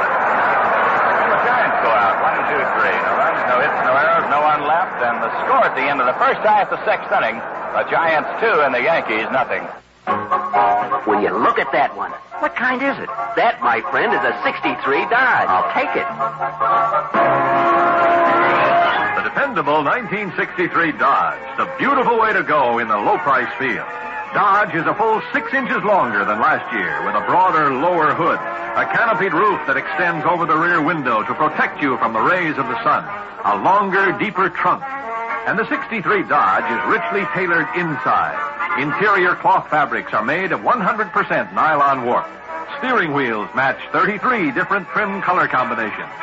Inside, outside, in every detail, the new Dodge is the beautiful way to go in the low-price field. See them at your Dodge dealers, the 1963 Dodge Dependables, a product of Chrysler Corporation. Where quality is engineered into every car. Well, we go into the bottom of the sixth inning. The Giants are out in front by a score of 2-0. Tom Tresh will be the leadoff man for the Yankees. He'll be followed by Mickey Mantle and Roger Maris. Bob Bowen doing the pitching for the Giants. He came on in the fifth inning, pitching in place of Juan Marichal, the starting pitcher. Juan injured his finger, attempting a bunt.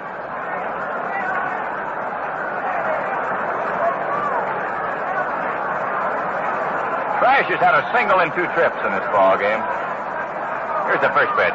He tries to bunt, but he missed it. 1 strike. Tommy was going to drag one down the first baseline. He's a switch hitter. Batting left-handed against Bolin. Well, time is called here, Joe. That looks like Billy O'Dell going to the bullpen. That's exactly who it is, George, and I just wonder if he's going to loosen up for his game tomorrow or if Alvin's going to use him today. But at any rate, time is called as O'Dell rushes to the bullpen and deep left center field.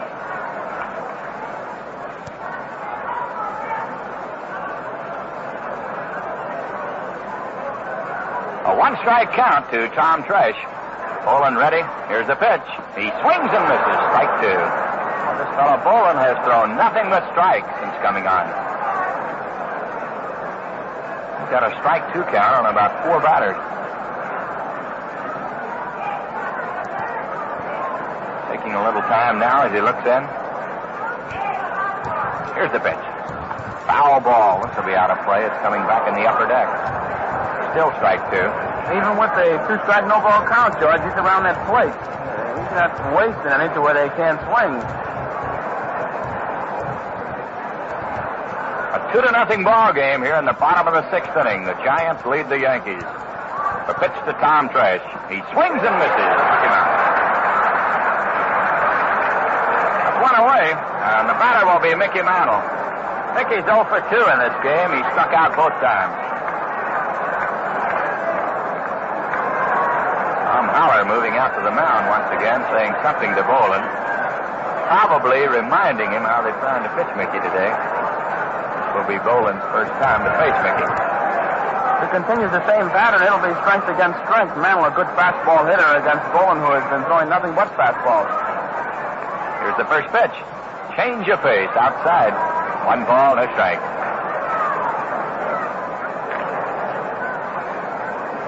The Giants are deep and around to the right for Mickey. Strong left-handed batter against the right-hander. Here's the 1-0 pitch.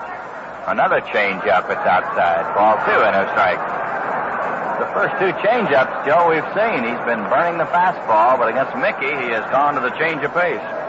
Marichal had struck Mantle out twice with the slow curveball, so trying to get him with the slow stuff, Bolin has missed and missed badly. Here's the 2-0 pitch. Fastball. It's inside. 3-0 to Mickey. Roger Maris is in the on-deck circle. The Giants leading 2-0. We're in the bottom of the sixth inning. Bolin taking a little time as he looks in. Here's a 3-0 pitch. Strike. He got a fastball in around the knees. Ball 3 and strike 1.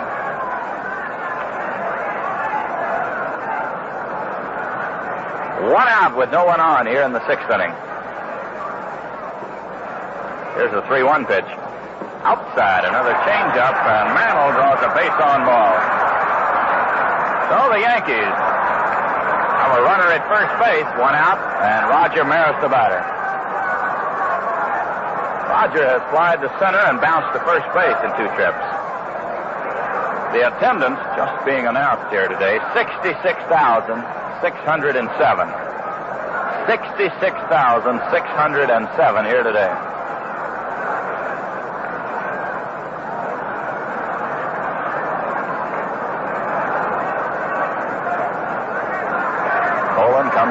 position. The pitch to Maris, a foul ball down the left field line. This one curving back into the crowd. One strike. Well, I know it's tough on those fielders, Joe, because some of these foul balls, when they leave the bat, they have to take a double look at them to find them. Excuse me, guys. His white shirts don't help any too much. Here's the pitch. Strike two. Fastball right around the knees. 2 strikes to Roger Maris. This has been a familiar pitching pattern for Bob Bolin as he is getting 2 quick strikes over to most of these batters. Checks his runner at first base. Now he makes a throw to first. Mickey back in town.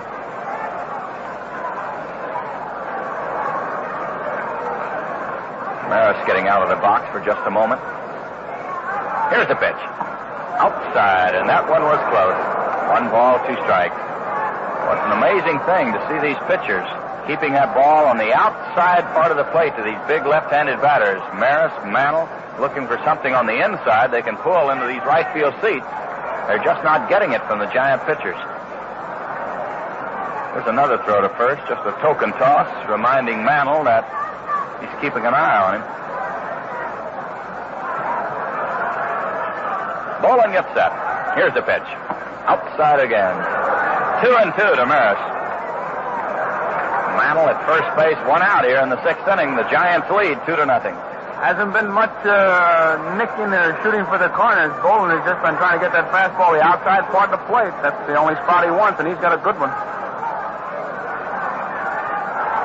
Here's another throw to first base. Mickey back.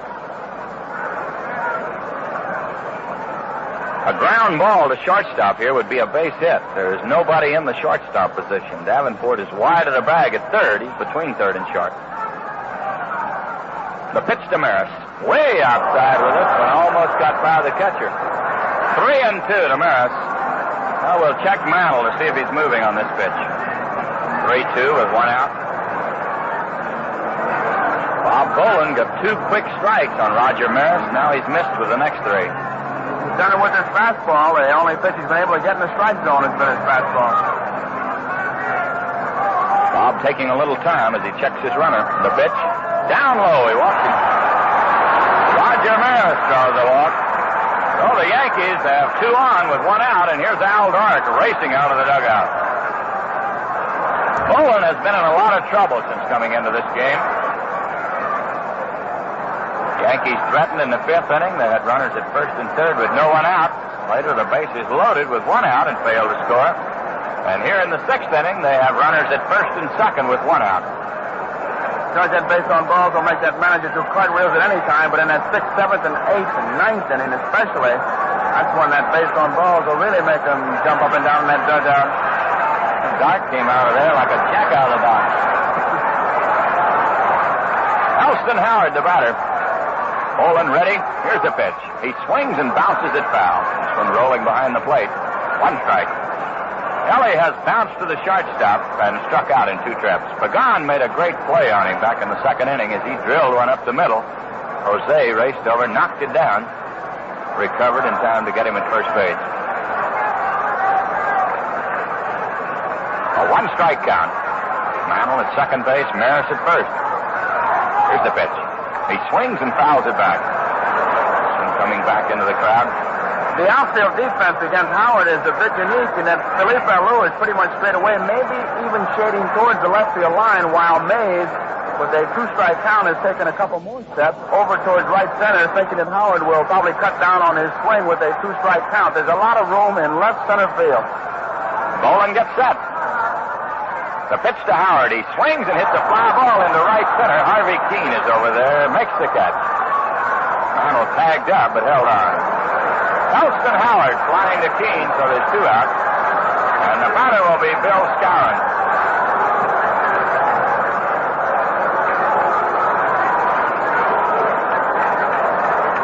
Skowron has had 2 hits and 2 trips. He tripled in the 2nd, singled in the 5th. Giants leading 2-0 here in the bottom of the 6th inning. The Yankees have 2 on with 2 outs. Moose, a big right-handed batter, right down the end of the bat. Bolin delivers. He swings and misses. Fastball around the letters. 1 strike. Fresh opened this inning by striking out. Mantle and Maris both walked. Elston Howard has just flied to Keene in right field. Here's the pitch to Skowron. It hit his bat, sails off to the right. Moose was trying to get out of a whale, an inside fastball. So it's strike two.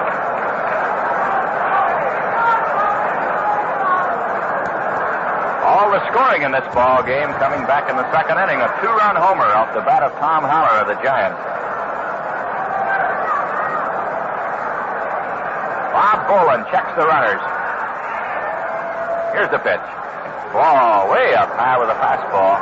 1-2 to Moose. 2 on, 2 outs in the bottom of the sixth inning. Giants have out-hit the Yankees 5-4.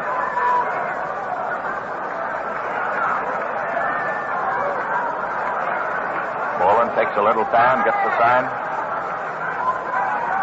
Here's the 1-2 pitch. Ball, it's up high. 2-2 to Moose Skowron. Howard is having just a bit of trouble picking up that ball on the two-strike, no-ball count. The high inside pitch he caught in his weapon, and this one he caught in his weapon. You could see as he walked out in front of home plate that he was just kind of taking a personal inventory to just kind of settle down a bit. Giants were complaining after the ball game yesterday about the people in center field, a tough background to hit and catch. Here's the 2-2 pitch. Inside, a fastball that pushed him back. 3-2 to Skowron. That means the runners will be moving. They have a large curtain here in center field that they leave up during the regular season when they don't have these big crowds, but with a capacity house, they have to let the curtain down so that people can see the ball game through there. And that gives a bad background for the batters as they're looking into a bunch of white shirts out there today. Boland set. Here's the 3-2 pitch. He swings and hits a ground ball. It's into left field. There's a run coming in. Harris on his way to third. He'll hold up. Skowron hit a ground ball just out of the reach of Pagan into left field. And it's a 2-1 ball game in favor of the Giants.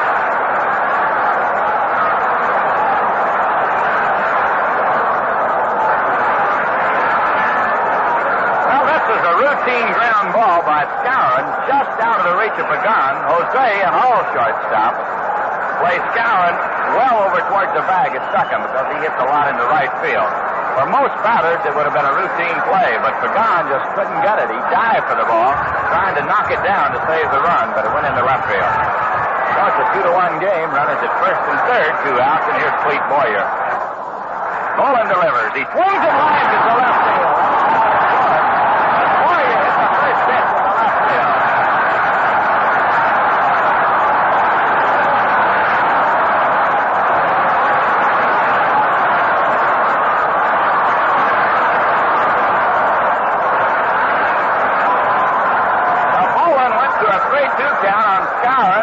Pitches later, it's a brand new ball game as Skowron bounced a single into left, scoring Mantle, and Clete Boyer hit the first pitch, a line drive between third and short into left.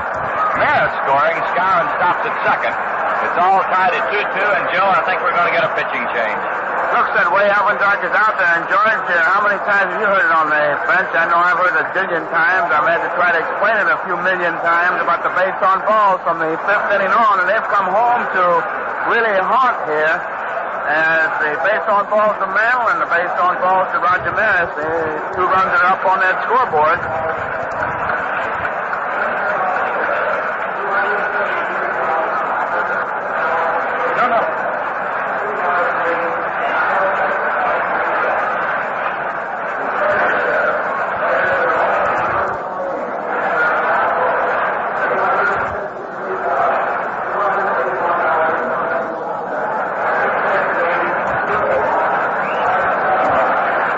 Taking a look at the bullpen, Don Larson is coming in to pitch here for the San Francisco Giants. Big Don making his way in. Alvin Dark is still on the mound waiting for Larson. Tom Howard is out there along with Bob Boland. So it's all tied up here. 2-2. The base on balls have come home. And while Larson gets to the mound, we'll pause right now. 30 seconds for station identification. This is WGY Schenectady. You know, it takes a special something extra to be a major league ball player, or anything else that rates as the very best. Take Saratoga Vichy, for instance. Saratoga's naturally good, naturally lively spring fresh flavor adds that extra snap and extra sparkle to every drink. In fact, Saratoga Vichy has such extra tantalizing flavor, well, it's delicious all by itself. Next time you get that great big thirst, enjoy the extra satisfaction you get only from Saratoga Vichy with the yellow label. Coming on to pitch here in the sixth inning. The Yankees have tied the score. 2-2. They have runners at first and second. 2 outs. Whitey Ford is scheduled to be the batter, but you hear the tremendous roar going up here in the stadium, and Yogi Berra is coming out of the dugout to bat for Whitey Ford.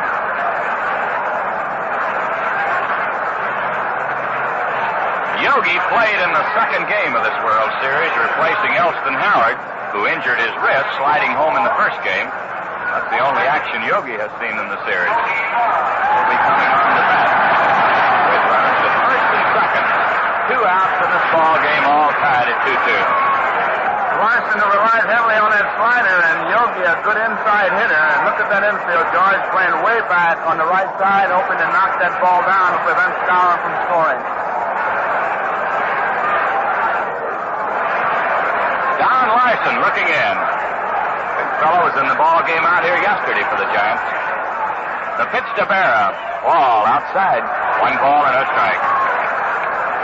Well, as Joe told you, there's an old saying in baseball. Every time you walk a batter, he'll come around to score. Bob Boland walked 2 batters here in the sixth, and they both scored, Mantle and Maris.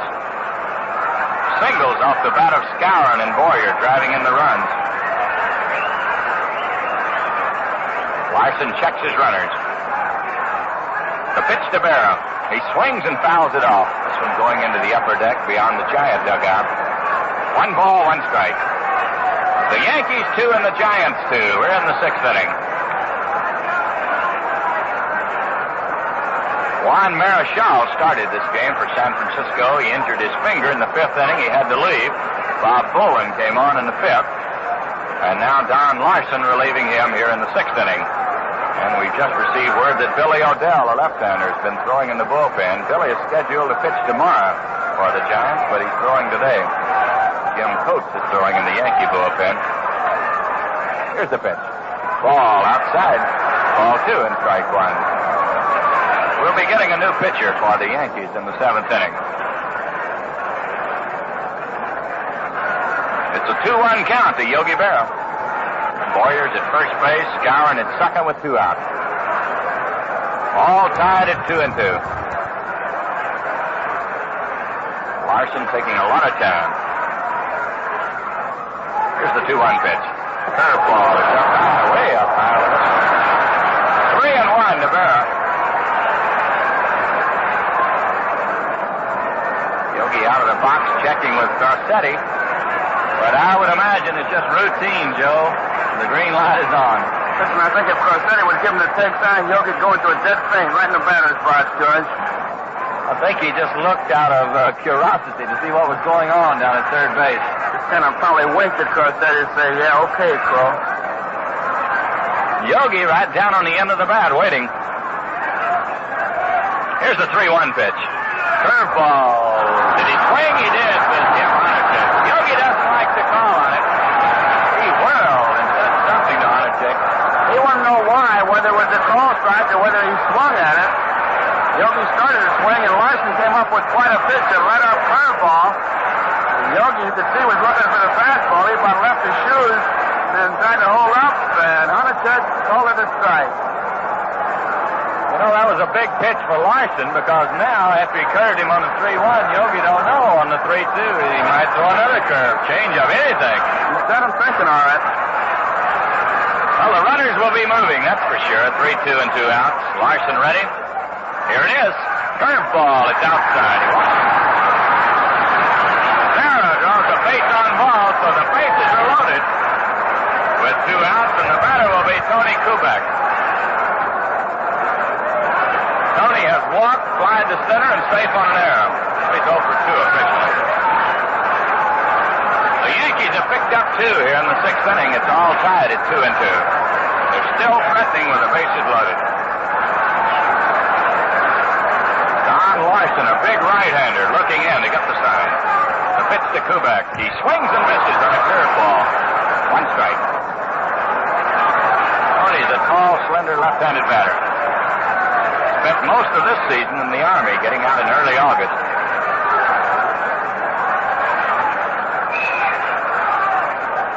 A one-strike count. Giants straight away, not too deep. Here's the pitch. He swings and misses. Strike two to Kubek.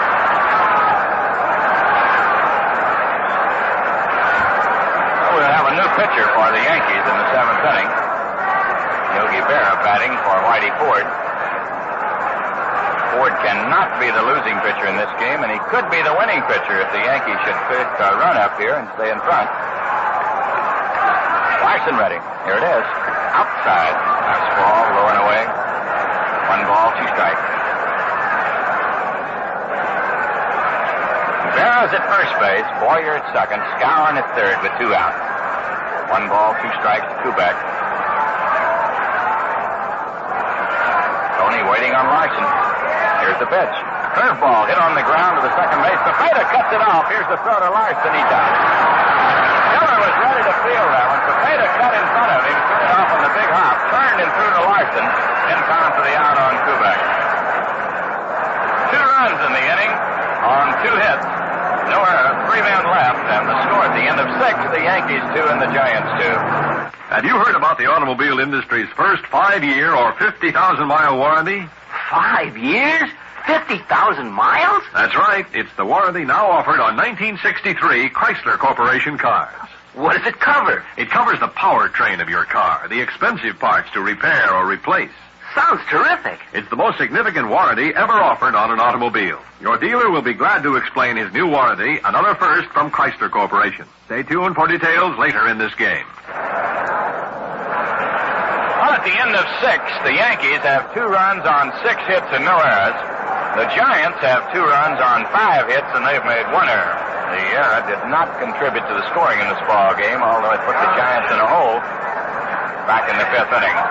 We're getting a new pitcher for the Yankees here in the 7th inning. It'll be Jim Coates, a tall, slender right-hander. Whitey Ford going out for the pinch batter in the bottom of the 6th inning. Berra batted for him and drew a walk. Now, while we're waiting for Coates to take his warm-up tosses, let's pause 30 seconds here for station identification. This is WGY Schenectady. You know, it takes a special something extra to be a major league ball player, or anything else that rates as the very best. Take Saratoga Vichy, for instance. Saratoga's naturally good, naturally lively spring fresh flavor adds that extra snap and extra sparkle in every drink. In fact, Saratoga Vichy has such extra tantalizing flavor, it's delicious all by itself. Next time you get that great big thirst, enjoy the extra satisfaction you get only from Saratoga Vichy with the yellow label. Tom Haller and the shortstop, Jose Pagan. Sure, it's just a crazy thought with Coach coming out of the bullpen. I wonder who's the captain now. Bud Daly and Marshall Bridges, they got a big thing going out there in that bullpen. Who's the captain? Coach is out of there now. They might have had an election. 1 vote for Daly and 1 for Bridges. It's all tied at 1-1. Here's Davenport. He struck out his first time at bat. Bounced to the shortstop in the 5th inning. He's 0 for 2. Coach gets ready, and the first pitch is a curve up high. 1 ball, no strike. The Giants got 2 in the 2nd. The Yankees tied it with 2 in the 6th.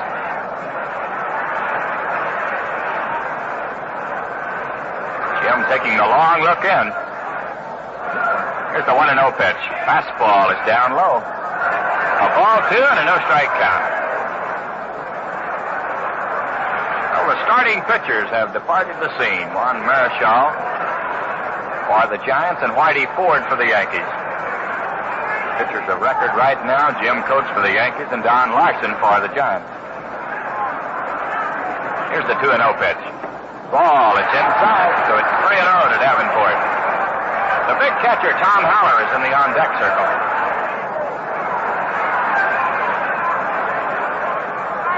Top of the 7th inning. No one out, no one on. Coates gets ready. There's a 3-0 pitch. Strike. He got a fastball over. Davenport, of course, taking all the way on that one. He's trying to work his way on there. A ball 3 and a strike 1 count. The lights have been on here at Yankee Stadium since about the 3rd inning. Here's the pitch. Ball way inside. He almost hit him with a 3-1 pitch. Davenport. That was a walk. Bring up the catcher, Tom Howard. Tom's had 2 hits and 2 trips. He had a 2-run homer in the 2nd inning, single in the 5th inning. Pete Boyer, the 3rd baseman, has moved into the mound for a short conversation with Coates.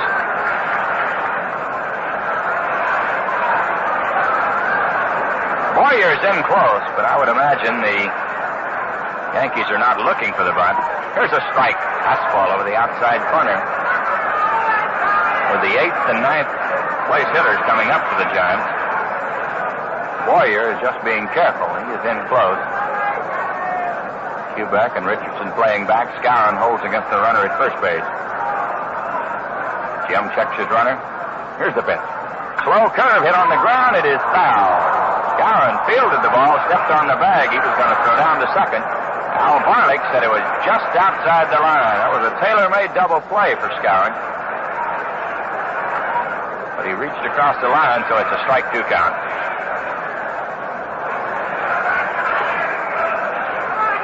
Jose Pagan is waiting in the on-deck circle. Giants batting in the 7th inning. This game all tied at 2-2. Here's the pitch to Haller. A swing and a miss. He struck him out. Got the fastball by him around the knees. One away. And the batter will be Pagan, but Jose is going back to the dugout. Whether we're getting a pinch batter for him or not. Matty Alou is at the bat right, George. He has gone to his helmet, and he's trying to find a bat, so it looks like it'll be Matty Alou, the little left-handed batter, to come in to bat for Pagan, while Boyer and Nelson Howard have a little bit of a conference on the mound with Jim Coates. And Howard and Coates, you can bet, just reassuring each other as to how they will pitch to Matty Alou, who will be the pinch hitter coming out of the Giant dugout. Matty Alou, left-handed hitting batter, coming on here with a runner at first base and 1 out.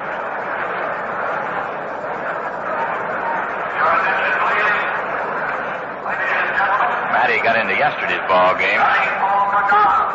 Remember in yesterday's ball game, Boyer was playing in on the grass and wide at third base, and it was Alou who tried to slap one by him right to Boyer, and Boyer had to wait for Bobby Richardson to come on over because Richardson, as he is right now, is protecting that hole between first and second. Skowron has to hold the base runner close. There's a quick throw to first base. Davenport back in time. Marshall Bridges, a left-hander, is throwing in the bullpen for the Yankees. Here's the pitch to Alou. Curve, it's in the dirt. Howard makes a nice stop. He blocked the ball and rolled out in front of the plate. No chance for Davenport to move up. 1 ball, no strike. Davenport opened this inning with a walk. Tom Howard, that was a strikeout victim. And now Matty Alou, a left-handed batter, coming on for Jose Pagan. Boyer is playing about 6 or 7 steps in front of the bag at third base. He's right in on the grass, practically shaking hands with Alou. He's protecting against the bunt. Matty, a very fast base runner. Here's the 1-0 pitch. Foul ball down the left field line is Matty, Joe, as you said, trying to slap that ball by Boyer at third base. Boyer, in addition to, I'm sure, George, checking against the bunt, is challenging Alou by coming in, just tempting him to hit that way, daring him more or less. And he got away with it yesterday. And he's right in on the grass. Jim Coates trying to get him out here in the 7th inning. Giants 2 and the Yankees 2. A runner at first base with 1 out. Coates gets set. Here's the pitch. Ball outside. Ball 2 and strike 1. Matty taking a little time now as he takes a couple of turns around the batter's box.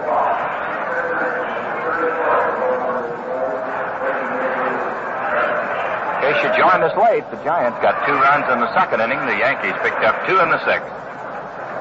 Giants now batting in the 7th inning. Jim Coates pitching in relief of Whitey Ford. Here's the 2-1 pitch. He swings and misses. Ball. 2-2 to Matty Alou.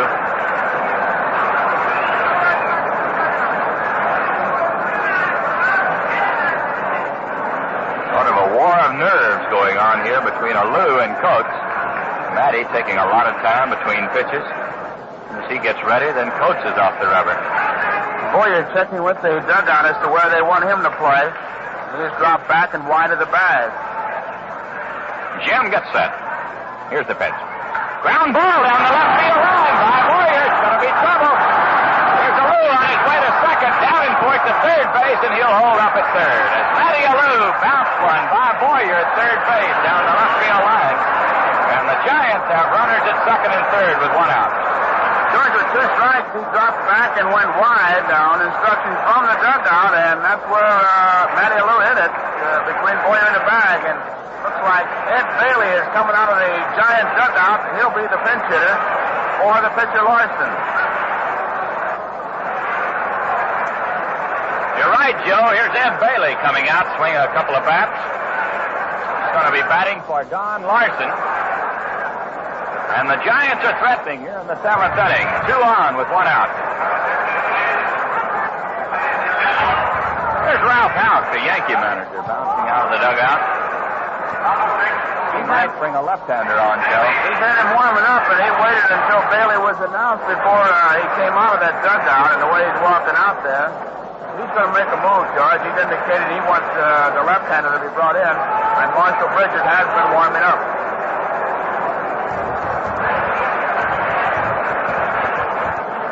Jim Coates is leaving the ball game, and we're going to get a new pitcher. As far as the Giants are concerned with the right-handed pinch hitter, just a couple of them. Bob Neiman is still on the bench. John Orsino, a catcher, is still on the bench. Could be used as pinch hitters. A lot of wheels spinning here. We're all tied up here. 2-2. The Yankees, 2 runs is 6 hits, no errors, while the Giants have 2 runs, 6 hits, and 1 error. For Don, a pinch hitter was used for him. That's the key spot. And Matty Alou came through. Davenport opened with that base on balls, and there it is again, George. That's cartwheel Charlie, boy. That'll spin those managers quick than anything I know. That base on balls is at third base right now with 1 out. Matty Alou is down at second, and Marshall Bridges, a left-handed pitcher, is coming on here in the 7th inning. Bailey has gone back to the dugout, so more than likely we're going to get a right-handed pinch hitter in place of Bailey. As Joe told you, Bob Neiman is over there, and it's going to be Burley Bob. He's bouncing out of the dugouts. A couple of war clubs. Davenport opened this inning with a walk. Tom Haller then struck out. Matty Alou batting for Pagan. After getting 2 strikes on him, bounced a ground ball between Boyer and the bag into the corner in left field, sending Davenport to third. Alou winding up at second base. Then Bailey was announced as the pinch batter for Larson. That brought out manager Ralph Houk, who wants a left-handed pitcher. He's brought him on, Marshall Bridges. And with a switch in pitching here, Al Dark has brought a right-handed batter on, Bob Neiman, to face the left-hander. So we'll watch to see how the Yankees play this. This game all tied at 2-2, and Houk, of course, does not want to give up a run here if he can help it. In the early part of the ball game, he might play his infield back and give up a run. But here, in the 7th inning, runs are very precious. Here's the announcement coming over the PA system that Bob Neiman, number 20, will be batting for Ed Bailey. And Bailey, who made the long trip in from the bullpen to the bench, now is going back to the bullpen, where he'll still be available to warm up the pitchers.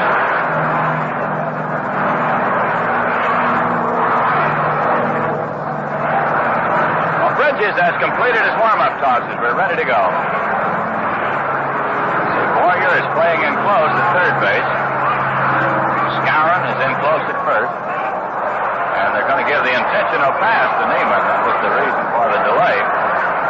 Neiman is going to be walked intentionally. They want to pitch to Harvey Keene here, so it's a possible double play at any base.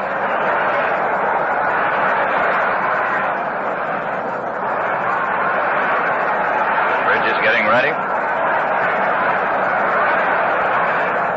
ball 4 outside, and Neiman is given the intentional pass. So Harvey Keene, the batter, with the bases loaded and 1 out. Ernie Bowman is coming in to run for Bob Neiman. Ernie Bowman, an infielder, will replace Bob Neiman at first base as the pinch runner. They've got pretty good speed on the bases with Bowman at first base, the pinch runner for Neiman, Manny Lewis second, and Davenport at third base. 1 out, and Harvey Keene. Well, Harvey Keene stepping in. The bases loaded, 1 out. The ball game all tied at 2-2. Here's the pitch to Keene. Ball, it's down low. 1 ball and no strike. Boyer is in close at third. Rest of the infield back. They're going for the double play on Keene.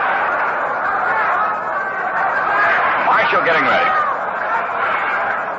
Here's the pitch to Keene. High pop fly on the infield. Boyer at third base is calling for it. The infield fly rule is in effect, and Boyer makes the catch. Harvey Keene pops to the third baseman. Well, there's 2 outs, and the batter will be Chuck Hiller, the second baseman.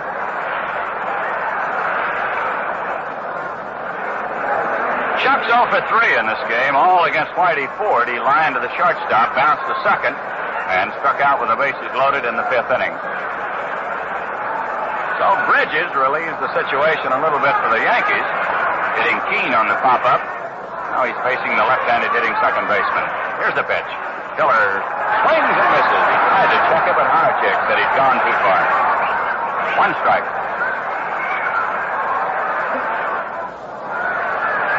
Jim Boughton, a right-hander, and Arroyo, a left-hander, throwing for the Yankees in the bullpen.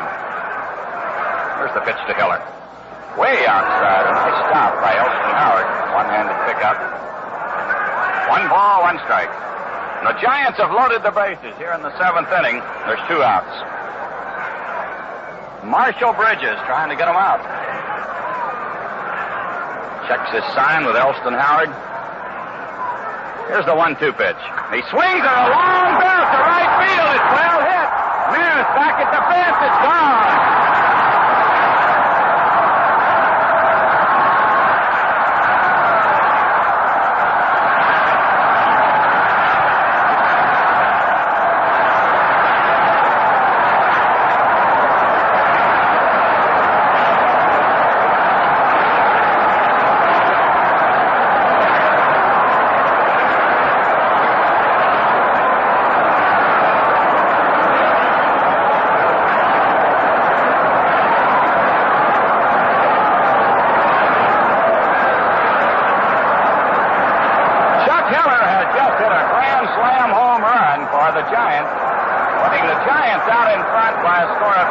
Willie Mays, the batter, he swings and misses on the first pitch. Here's the pitch to Mays. A bouncing ball wide to third. Boyer, a good play. The throw to first, he's out. Willie Mays goes out, turn to third. The Giants pick up 4 runs in the inning on 2 hits. Georgie's got some changes to make here. Not only Odell, but Matty Lewis replacing Keene in right field. Houck is going out to check with Hunacek, and Ernie Bowman is staying in the ball game at shortstop. It's Davenport at third, Bowman at short, Hiller at second, Cepeda at first base, Matty Lewis in right field, Mays is in center field, Felipe Lewis in left field. Holler is still a catcher, and Billy Odell has come out of that bullpen and come on in relief here. So Alvin Darker is not worried about tomorrow. He's going to win them 1 at a time. Well, it's 6 runs on 7 hits and 1 error for the Giants. The Yankees have 2 runs on 6 hits, and they have no errors. A grand slammer by the rookie second baseman, Chuck Hiller. Here's the changes coming over the PA system. Bowman batting 9th and playing shortstop. Lou, of course, playing right field, will have to bat in the number 8 position as he batted for Pagan.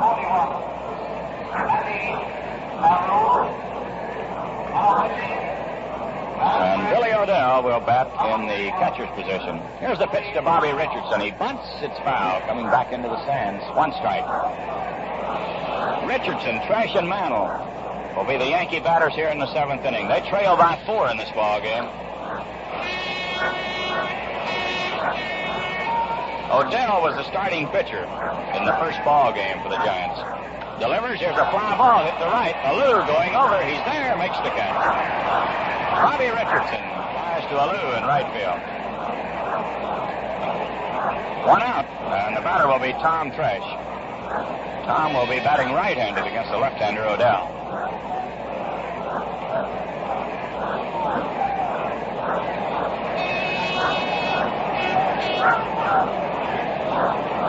Tom has had one hit today in 3 trips. Billy ready, delivers, ball, it's inside. 1 ball, no strikes. A big 4-run 7th inning has put the Giants in front. They broke the 2-2 deadlock. Here's the 1-0 pitch. Strike, he got a fastball over. 1-1 to Tresh. He'll be followed by Mickey Mantle. Giants have out-hit the Yankees 7-6. Here's the 1-1 pitch. Swing and a foul tip right into the mid of Haller. 1 ball and 2 strikes. All the Giants scoring in this ball game coming on home runs. Tom Haller had a 2-run homer in the 2nd inning. And Chuck Hiller the grand slam home run in the 7th. Odell looking in. Here's the 1-2 pitch. Down low. That'll even the count at 2-2.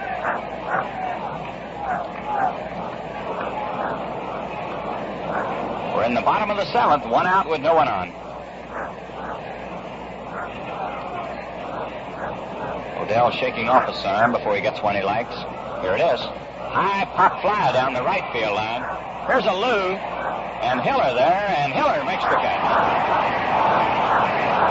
Just outside the line in foul territory, Chuck Hiller racing in front of Matty Alou to make the catch off the bat of Tom Tresh. That's 2 down, and the batter will be Mickey Mantle. Mickey has struck out twice and walked today. He walked and scored the first Yankee run in the 6th inning.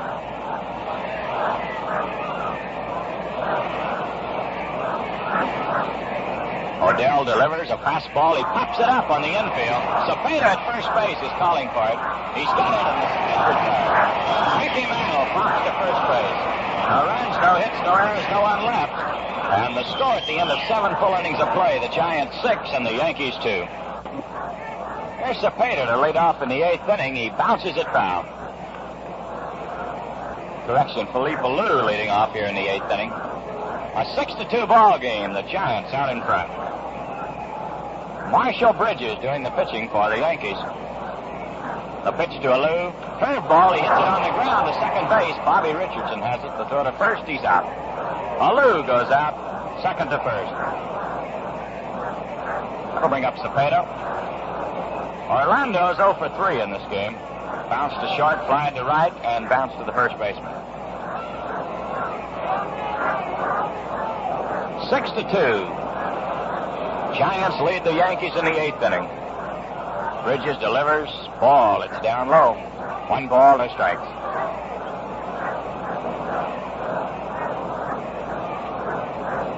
Cepeda right down on the end of the bat, waiting.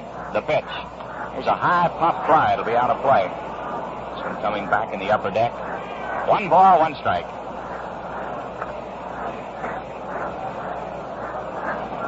One out with no one on. We're in the 8th inning. Giants got 2 in the 2nd. The Yankees tied it with 2 in the 6th. And Chuck Hiller's grand slam home run in the 7th inning put the Giants in front. Here's the 1-1 pitch. A swing and a foul. This one coming back to the screen. 1 ball, 2 strikes. Jim Davenport is in the on-deck circle for the Giants.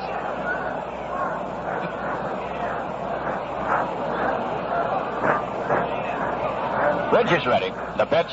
He swings and misses. Cepeda strikes out. That's 2 away. And the batter will be Jimmy Davenport. Jimmy's 0 for 2 officially. Struck out in the 2nd. Bounced to the shortstop in the 5th, and he walked in the 7th inning. The first pitch. Down low, he checked his swing. 1 ball, no strikes. Giants 6 and the Yankees 2 here in the 8th inning. Here's the 1-0 pitch. Down low. Scooped out of the dirt by Elston Howard. Ball 2 and no strikes. Bridges had the bases loaded with 1 out in the 7th. He got the ever-dangerous Harvey Keene on a pop-up to the infield. But then Chuck Hiller hit an inside fastball deep into the lower deck in right field. Here's the 2-0 pitch. Strike. He got the curveball over. A ball 2 and a strike 1 count. Davenport was looking for the fast one there. Bridges ready. The pitch. Ground ball foul down the third baseline. 2-2 to Davenport. Oh, and hit the tarp and skipped up into the seats. A souvenir baseball for a youngster. A ball 2 and a strike 2 count. Bridges gets ready. Here's the pitch. Down low, he got the curve in the dirt. 3-2.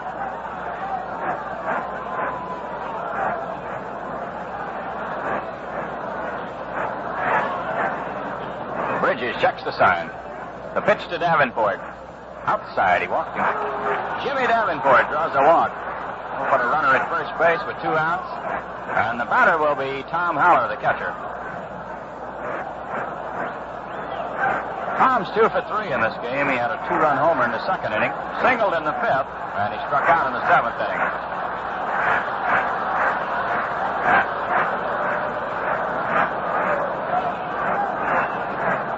Tall left-handed batter. The pitch. Strike, a fastball at the knees.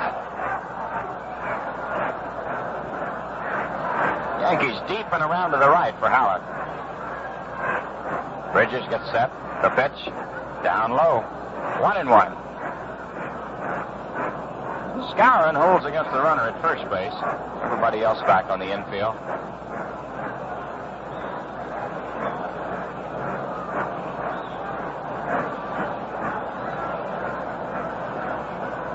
Bridges gets set.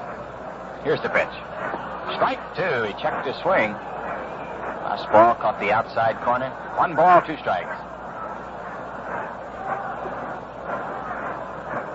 Bridges is a fast worker. He just looks in, gets the sign, he's ready. Here's the pitch. He struck him out. The curve down low, and Haller goes down swinging.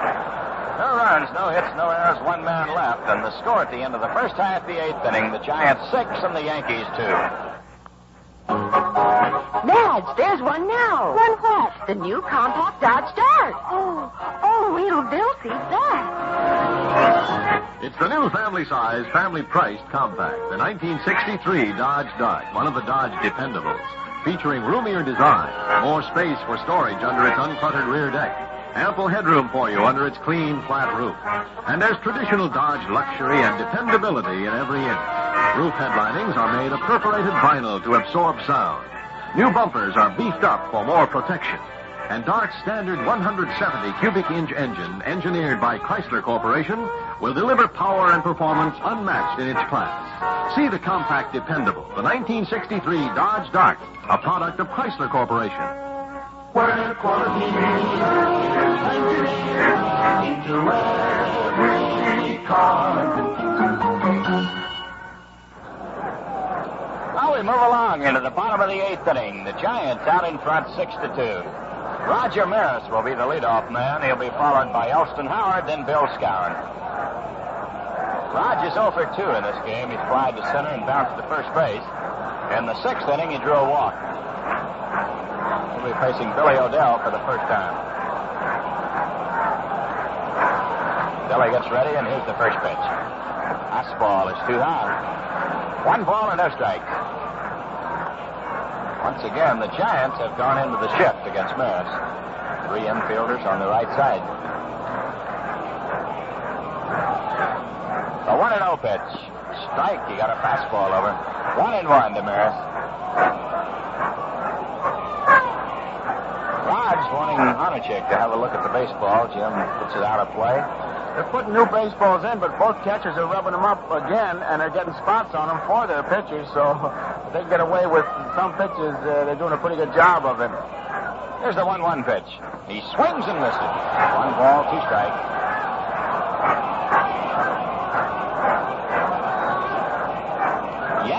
Batting in the bottom of the 8th inning, the Giants lead by 4.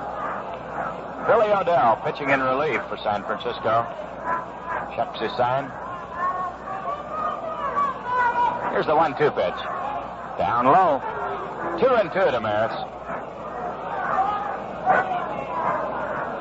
The 5th game will be played here tomorrow afternoon. Ralph Terry will pitch for New York. O'Dell was scheduled to pitch for the Giants. More than likely now it'll be Jack Sanford. Here's a high pop fly down the third baseline. Haller is calling for it. He's got it. There's one away. Roger Maris fouls to the catcher, Tom Haller. Bring up the catcher, Elston Howard. Ellie has bounced to short, struck out, and flied to right in 3 trips.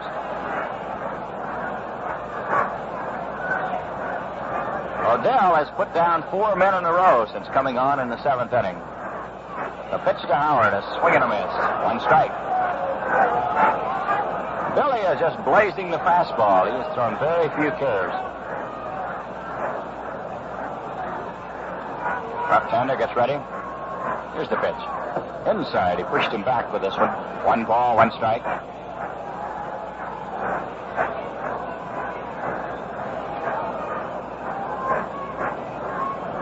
Ellie right down on the end of the bat. Here's the 1-1 pitch. Ball up high. Ball 2 and strike 1. Howard hits very deep in the box and back away from the plate.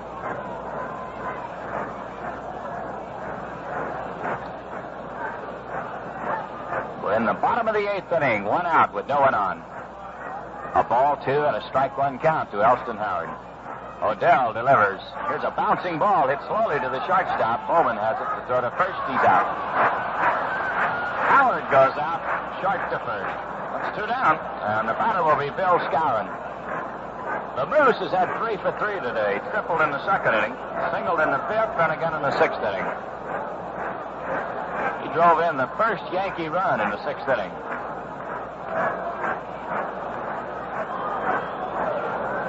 Batting now with 2 outs and no one on. He swings and hits a ground ball foul down the third baseline. 1 strike. O'Dell got the fastball in on his fist and he pulled it foul.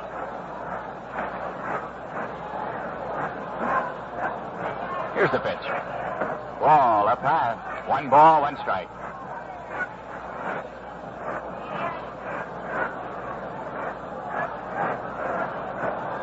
Billy O'Dell looking in. Takes a little time before he gets the sign. Here's the 1-1 pitch. Swing and a miss. Fastball around the knees. 1 ball, 2 strikes. The Moose had a riffle at it, but O'Dell pumped it right on by him.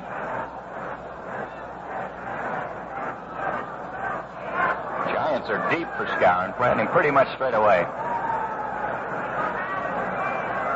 Here's the 1-2 pitch. Down low. Billy took a little off that one. A ball 2 and a strike 2 count. It's a 6-2 ball game here in the bottom of the 8th inning. The Giants out in front of the Yankees. A grand slam home run by Chuck Hiller in the 7th inning has been the difference. O'Dell looking in. Here's the 2-2 pitch. A ground ball hit to the third baseman. Davenport has it to throw to first. He's out. Skowron goes out, third to first.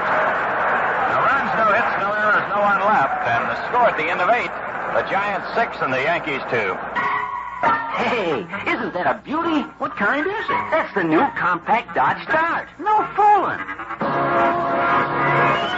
The Dependables are here, and they're introducing the new 1963 bucket seat Dodge Dart GT, the new family-size, family-priced compact. Family-size room in its big back seat, in its big trunk that features a low sill for easy loading. Dart GT combines compact economy with its big car roominess. And there's big car performance, too, in the standard 170 cubic inch engine. Dependable power, economical power. Whatever the size of your family, take them all to your Dodge dealers and test drive the new Dodge Compact in a large economy size. the dependable Dodge Dart for 1963, a product of Chrysler Corporation. Where quality is engineered into every car.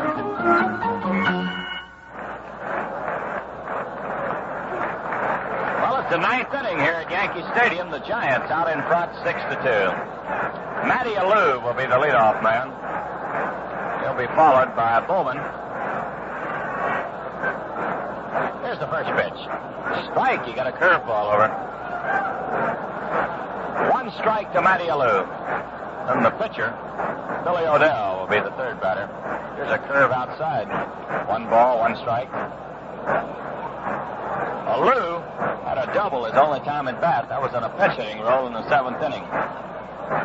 There's a bouncing ball to the shortstop. Kubek will have to hurry. Here's the throw. He is safe at first base.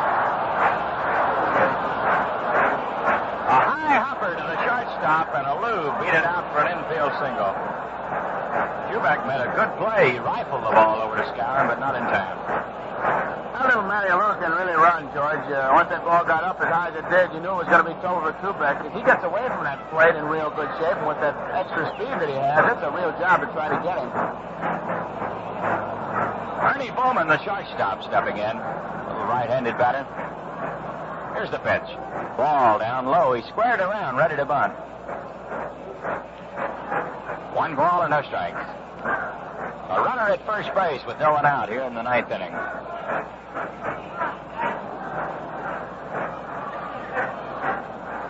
Bridges gets set.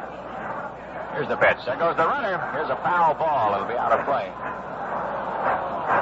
The hit and run was on. Matty Alou was moving. Bowman fouled the pitch back. 1 ball, 1 strike.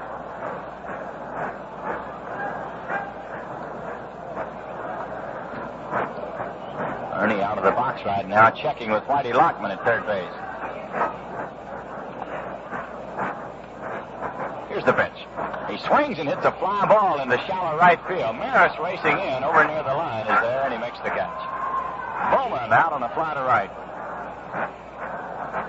Moving up the pitcher, Billy Odell. Nice round of applause for Billy as he comes on. Yankees will be looking for the bunt in this spot. Runner at first base with 1 out.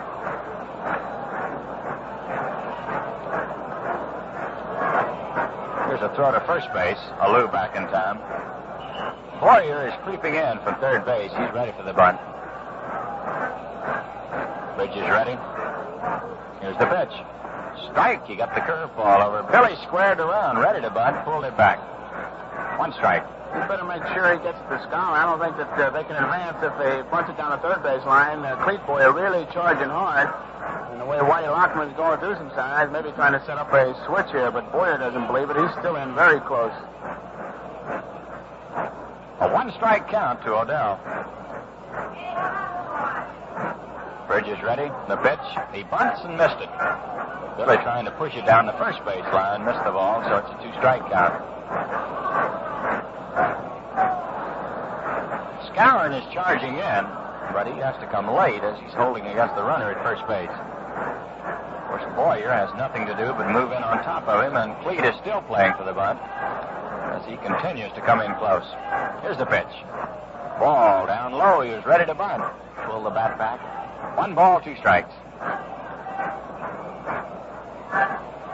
Odell is checking with Whitey Lockman to see if the bunt is still on with 2 strikes. The Giants are leading 6-2. We're in the top of the 9th inning. Bridges ready. The pitch to Odell. He bunts down the first baseline. It's a good one. Bridges picks it up. Throws to first. Odell is out. Alou moves down to second. A sacrifice for Odell. No time in fact. He's out. Pitcher to second baseman.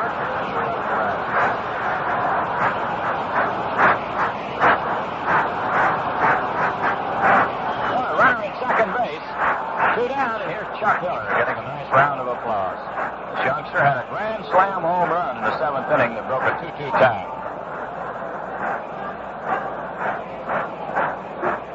Left-hander against a left-hander. He hit the home run off Bridges in the 7th inning. goes inside. 1 ball, no strikes.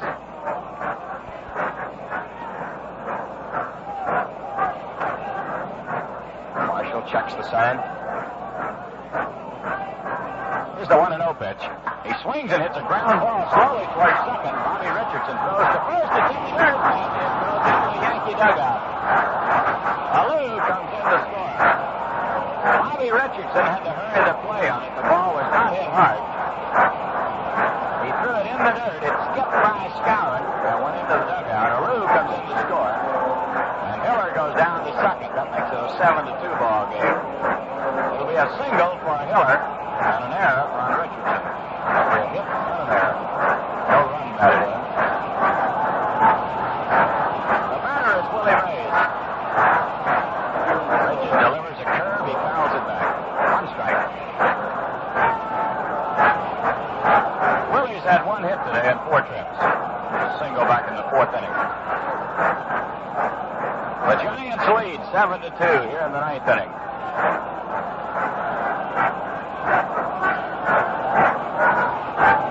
The pitch to Mays. Curveball up high. 1 ball, 1 strike.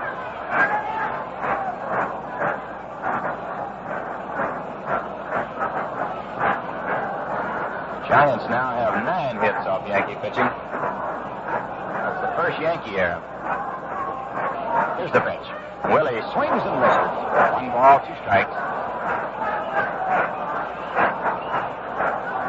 Willie checking with umpire Jim Honachek, probably asking if that pitch was high enough. Fastball in around the knees. 1 ball, 2 strikes. Hiller at second base with 2 outs. Here's the pitch. Strike 3 call. He gets the fastball over, and Willie is called out on strikes. 1 run in the inning on 2 hits, 1 error, 1 man left, and the score at the end of the first half of the 9th inning, the Giants 7 and the Yankees 2. Here are more details on the new warranty described earlier in this game. The new 5-year or 50,000-mile warranty on 1963 Chrysler Corporation cars. This is the most important warranty ever offered on an automobile. It covers the powertrain, the workhorse of your car, the expensive parts to repair or replace. And the warranty is transferable if you sell the car. See your dealer for full details on the industry's first 5-year or 50,000-mile warranty from Chrysler Corporation. Let's pause 30 seconds here for station identification. This is WGY, Schenectady. You know, it's amazing how a major league team can snap back fast when it's down. Well, when you're feeling down, you too can snap right back with a cold, sparkling refresher. Saratoga Vichy. Instant pick-me-up tang. So tantalizing, it's delicious all by itself. And Saratoga's nationally livelier spring fresh flavor adds zip, life, and sparkle to every mixed drink. So for that finger-snapping, toe-tapping taste and feeling, be sure it's Saratoga Vichy with the yellow label. Here's the first pitch. He swings and misses on a fastball, 1 strike. It'll be Boyer, then Hector Lopez batting for the pitcher, and Kubek in the bottom of the 9th inning. Odell ready. The pitch to Boyer. Foul ball right back on the screen. A strike 2 count. The Giants got 2 in the 2nd, 4 in the 7th, and 1 in the 9th. And the Yankees picked up their 2 runs in the 6th inning. Odell ready, the 2-strike pitch. Curve outside. 1-2 to Boyer. Cleats had 2 hits today and 3 trips. He drove in the 2nd Yankee run in the 6th inning with a single. Here's the pitch. He swings and fouls it back. To be out of play. Still a ball and 2 strikes. Don't forget the 5th game out here tomorrow afternoon. We'll be on the air at 12:45 Eastern Standard Time for the 5th game of this 62 World Series. Odell delivers outside, leaving the count at 2-2.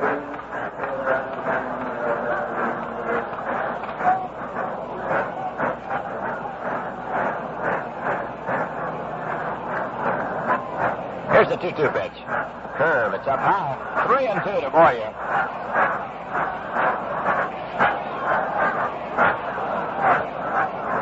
The Giants have out-hit the Yankees 9-6. They've outscored them 7-2. Odell taking a little time now. There's a 3-2 count on Cleat Boyer. Here's the pitch. Ground ball hit hard to short. Bowman has it. The flip to first. He's out. Boyer goes out. Short to first. That's one away. And Hector Lopez will come on to bat for the pitcher, Marshall Bridges. So Bill has done quite a job, George, since he's come on. He's retired 7 men in a row and only one ball out in infield. He's really keeping that ball down, giving those infielders a chance to make the play, and they've been doing it. Here's Lopez, a right-handed batter. Odell into the windup, delivers a swing and a miss. He got the fastball by him. One strike. Billy came on in the 7th inning. He has retired 7 batters in a row. And Joe says only one ball to the outfield. The pitch to Lopez. Spike, he got a fastball over. 2 strikes to Lopez. These Giants play Lopez if he were a left-hand hitter. Willie Mays way over in right center. Hector chokes the bat a little as he waits. Billy ready? No, he stopped after going into the windup. And again, here's the pitch. Down low. 1 ball, 2 strikes. We're in the bottom of the 9th inning. There's 1 out with no one on. The Giants lead 7-2. I'm beginning to file out of Yankee Stadium. Here's the pitch. A ground ball hit deep to short. Bowman, a good play. Here's the throw to first. He's out. What a play by Bowman.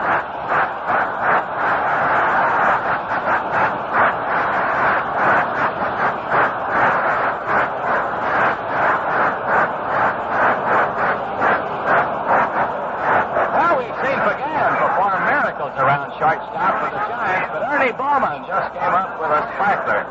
They went far to his right, dived and got the ball and threw to first in time to get Lopez. 2 down, and here's Tony Kubek. The first pitch, he swings and fouls it back. 1 strike to Kubek. Even after Bowman fielded the ball, it looked like he had no chance to get Lopez, but he came up and rifled it over to Cepeda. A swing and a miss on a fastball. 2 strikes. George, I think the biggest surprise on the play was the big throw that he made. He didn't just flip it over there with the cherry flip to get him. He just gunned him out. Certainly did. It looked like he had no chance. The pitch to Kubek. Foul ball. This one out of play. 2 strikes to Tony Kubek, who represents the last hope for the Yankees here in the bottom of the 9th inning. They trail 7-2. Odell ready? Here's the pitch. Down low. Billy had started for the dugout. He thought he had him. 1 ball, 2 strikes.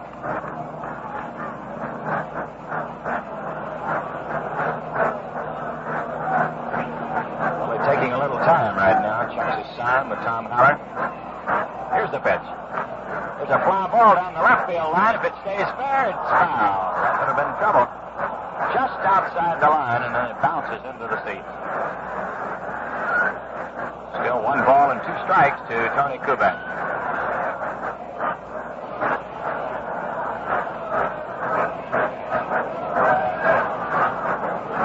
We're in the bottom of the 9th inning. There's 2 outs with no one on. Billy Odell pitching in relief. It's his son for Tom Haller. Here's the 1-2 pitch. There's a drive to left field.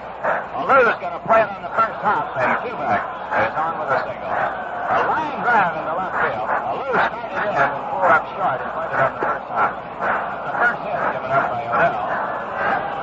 The runner at first with 2 outs, and the batter is Bobby Richardson.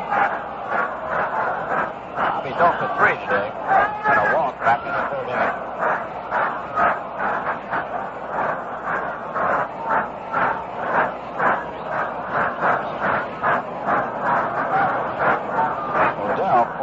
Center field for some reason. It's ready now. Here's the pitch. Bobby takes a strike around the knees. The attendance here today, 66,607.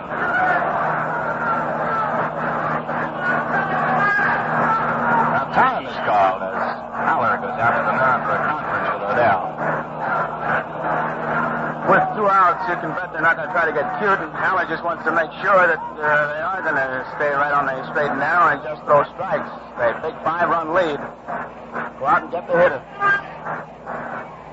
Bobby Richardson standing in, waiting. A 1-strike count. Here's the pitch. Curveball. He bounces it foul down the third baseline. Strike 2 to Richardson. Tony Kubek is on at first base with 2 outs. Odell had retired 8 batters in a row before giving up a single to Tony. Billy gets set. Here's the pitch. Down low. 1-2. Once again, Billy looking into Honachik. Thought the fastball was high enough. Giants are straight away, not too deep for Bobby. Cepeda is playing behind the runner at first, giving Kubek a lot of room. Here's the pitch. Foul ball. Coming back to the press box. Still 1 ball, 2 strikes.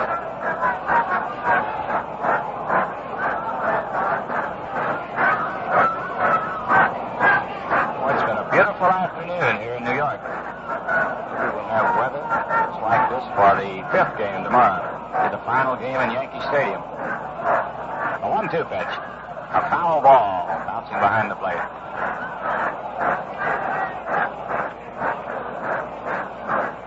Still 1-2.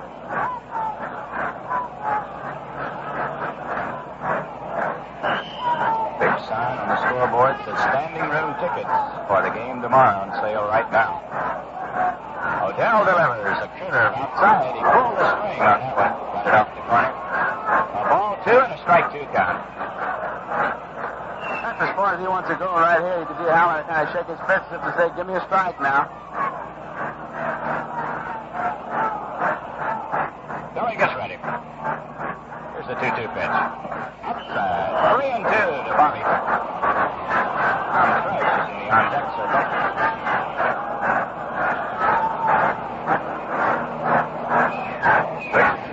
With a 2-strike count. Now it's 3-2. Here's the pitch. A ground ball foul down the third baseline. Still 3-2.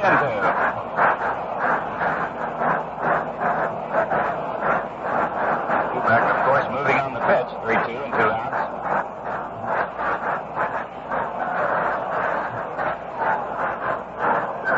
Odell ready. Here's the pitch. There's a line drive in the left center field. It's going to drop in. Kubek is going to hold on at second base. Bobby Richardson lines one into left center. And the Yankees have runners at first and second. With 2 outs, the batter will be Tom Fresh.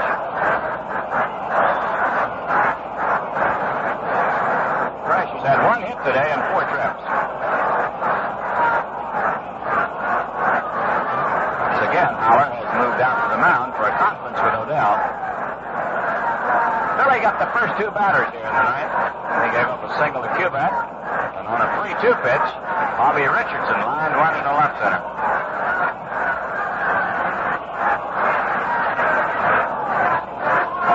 Trace batting right-handed against the left-hander. He fouled to the second baseman against Odell back in the 7th inning.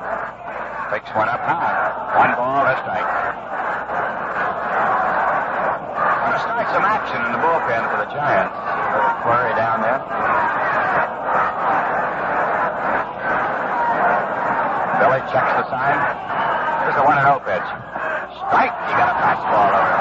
Around the left. 1-1 to Trash.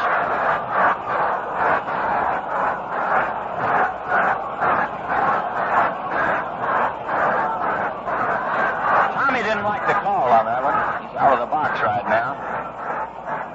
Got a few words to say to Jim Honachik before getting back in. Odell ready. Here's a 1-1 pitch. A swing and a miss. He gets the fastball by him. 1 ball, 2 strikes. It's a 7-2 ball game. The Giants are leading the Yankees. We're in the bottom of the 9th inning. 2 on and 2 outs. 1 ball, 2 strikes to Trash. Odell taking a little time. Checks his runners. Here's the pitch. There's a drive into right center. This one's got to drop in for him. Gilback is coming around third. He's coming in the front of the plate. Is not in time. Tommy Trash line right to right center. Gilback coming in to score. It's a 7-3 ball game. And the batter is Mickey Mantle. Alvin Dark has moved out of the dugout. He's on his way out to the mound. So far, he has given no indication as to whether he's going to make a pitching change or not. You well know, Judge, you watch that ball game constantly thinking about where that tying run is. It's 7-3 right now. It's still on the bench, but it's getting closer and closer. And Alvin Dark is going out to find out just what's going on between Mr. Ennis catcher. Billy Odell's going to stay in. The big man to get it, that man at the plate. It's the mighty big one, Mickey Mantle. There are 2 outs, 7-3. It's a 4-run lead for the Giants. And that play by Ernie Bowman certainly looms mighty, mighty big. It does, Joe, and the run that the Giants picked up in the 9th inning is mighty big. Otherwise, Mantle would be the tying run at the plate right now. It's 7-3, the Giants leading. Mickey is hitless in this ball game today. The first pitch is a strike. Fastball right in there. Mickey's been on base 1 time. He walked back in the 6th inning. 2 on, 2 outs in the bottom of the 9th inning. Giants lead by 4. Odell ready. Here's the pitch. Mickey swings and fouls it back. This one back in the upper deck. A strike 2 count.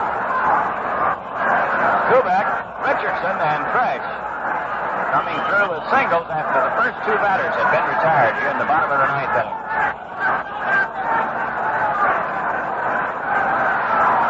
Odell looking in. The pitch to Mantle. He swings and hits a grounder to short. Bowman has it. The second he's out. Mantle bounces to shortstop, and the ball game is over. 1 run on 3 hits. No errors, 2 men left. And the final score of this ball game, the Giants 7, the Yankees 3. We'll be back in just 1 minute with a wrap-up.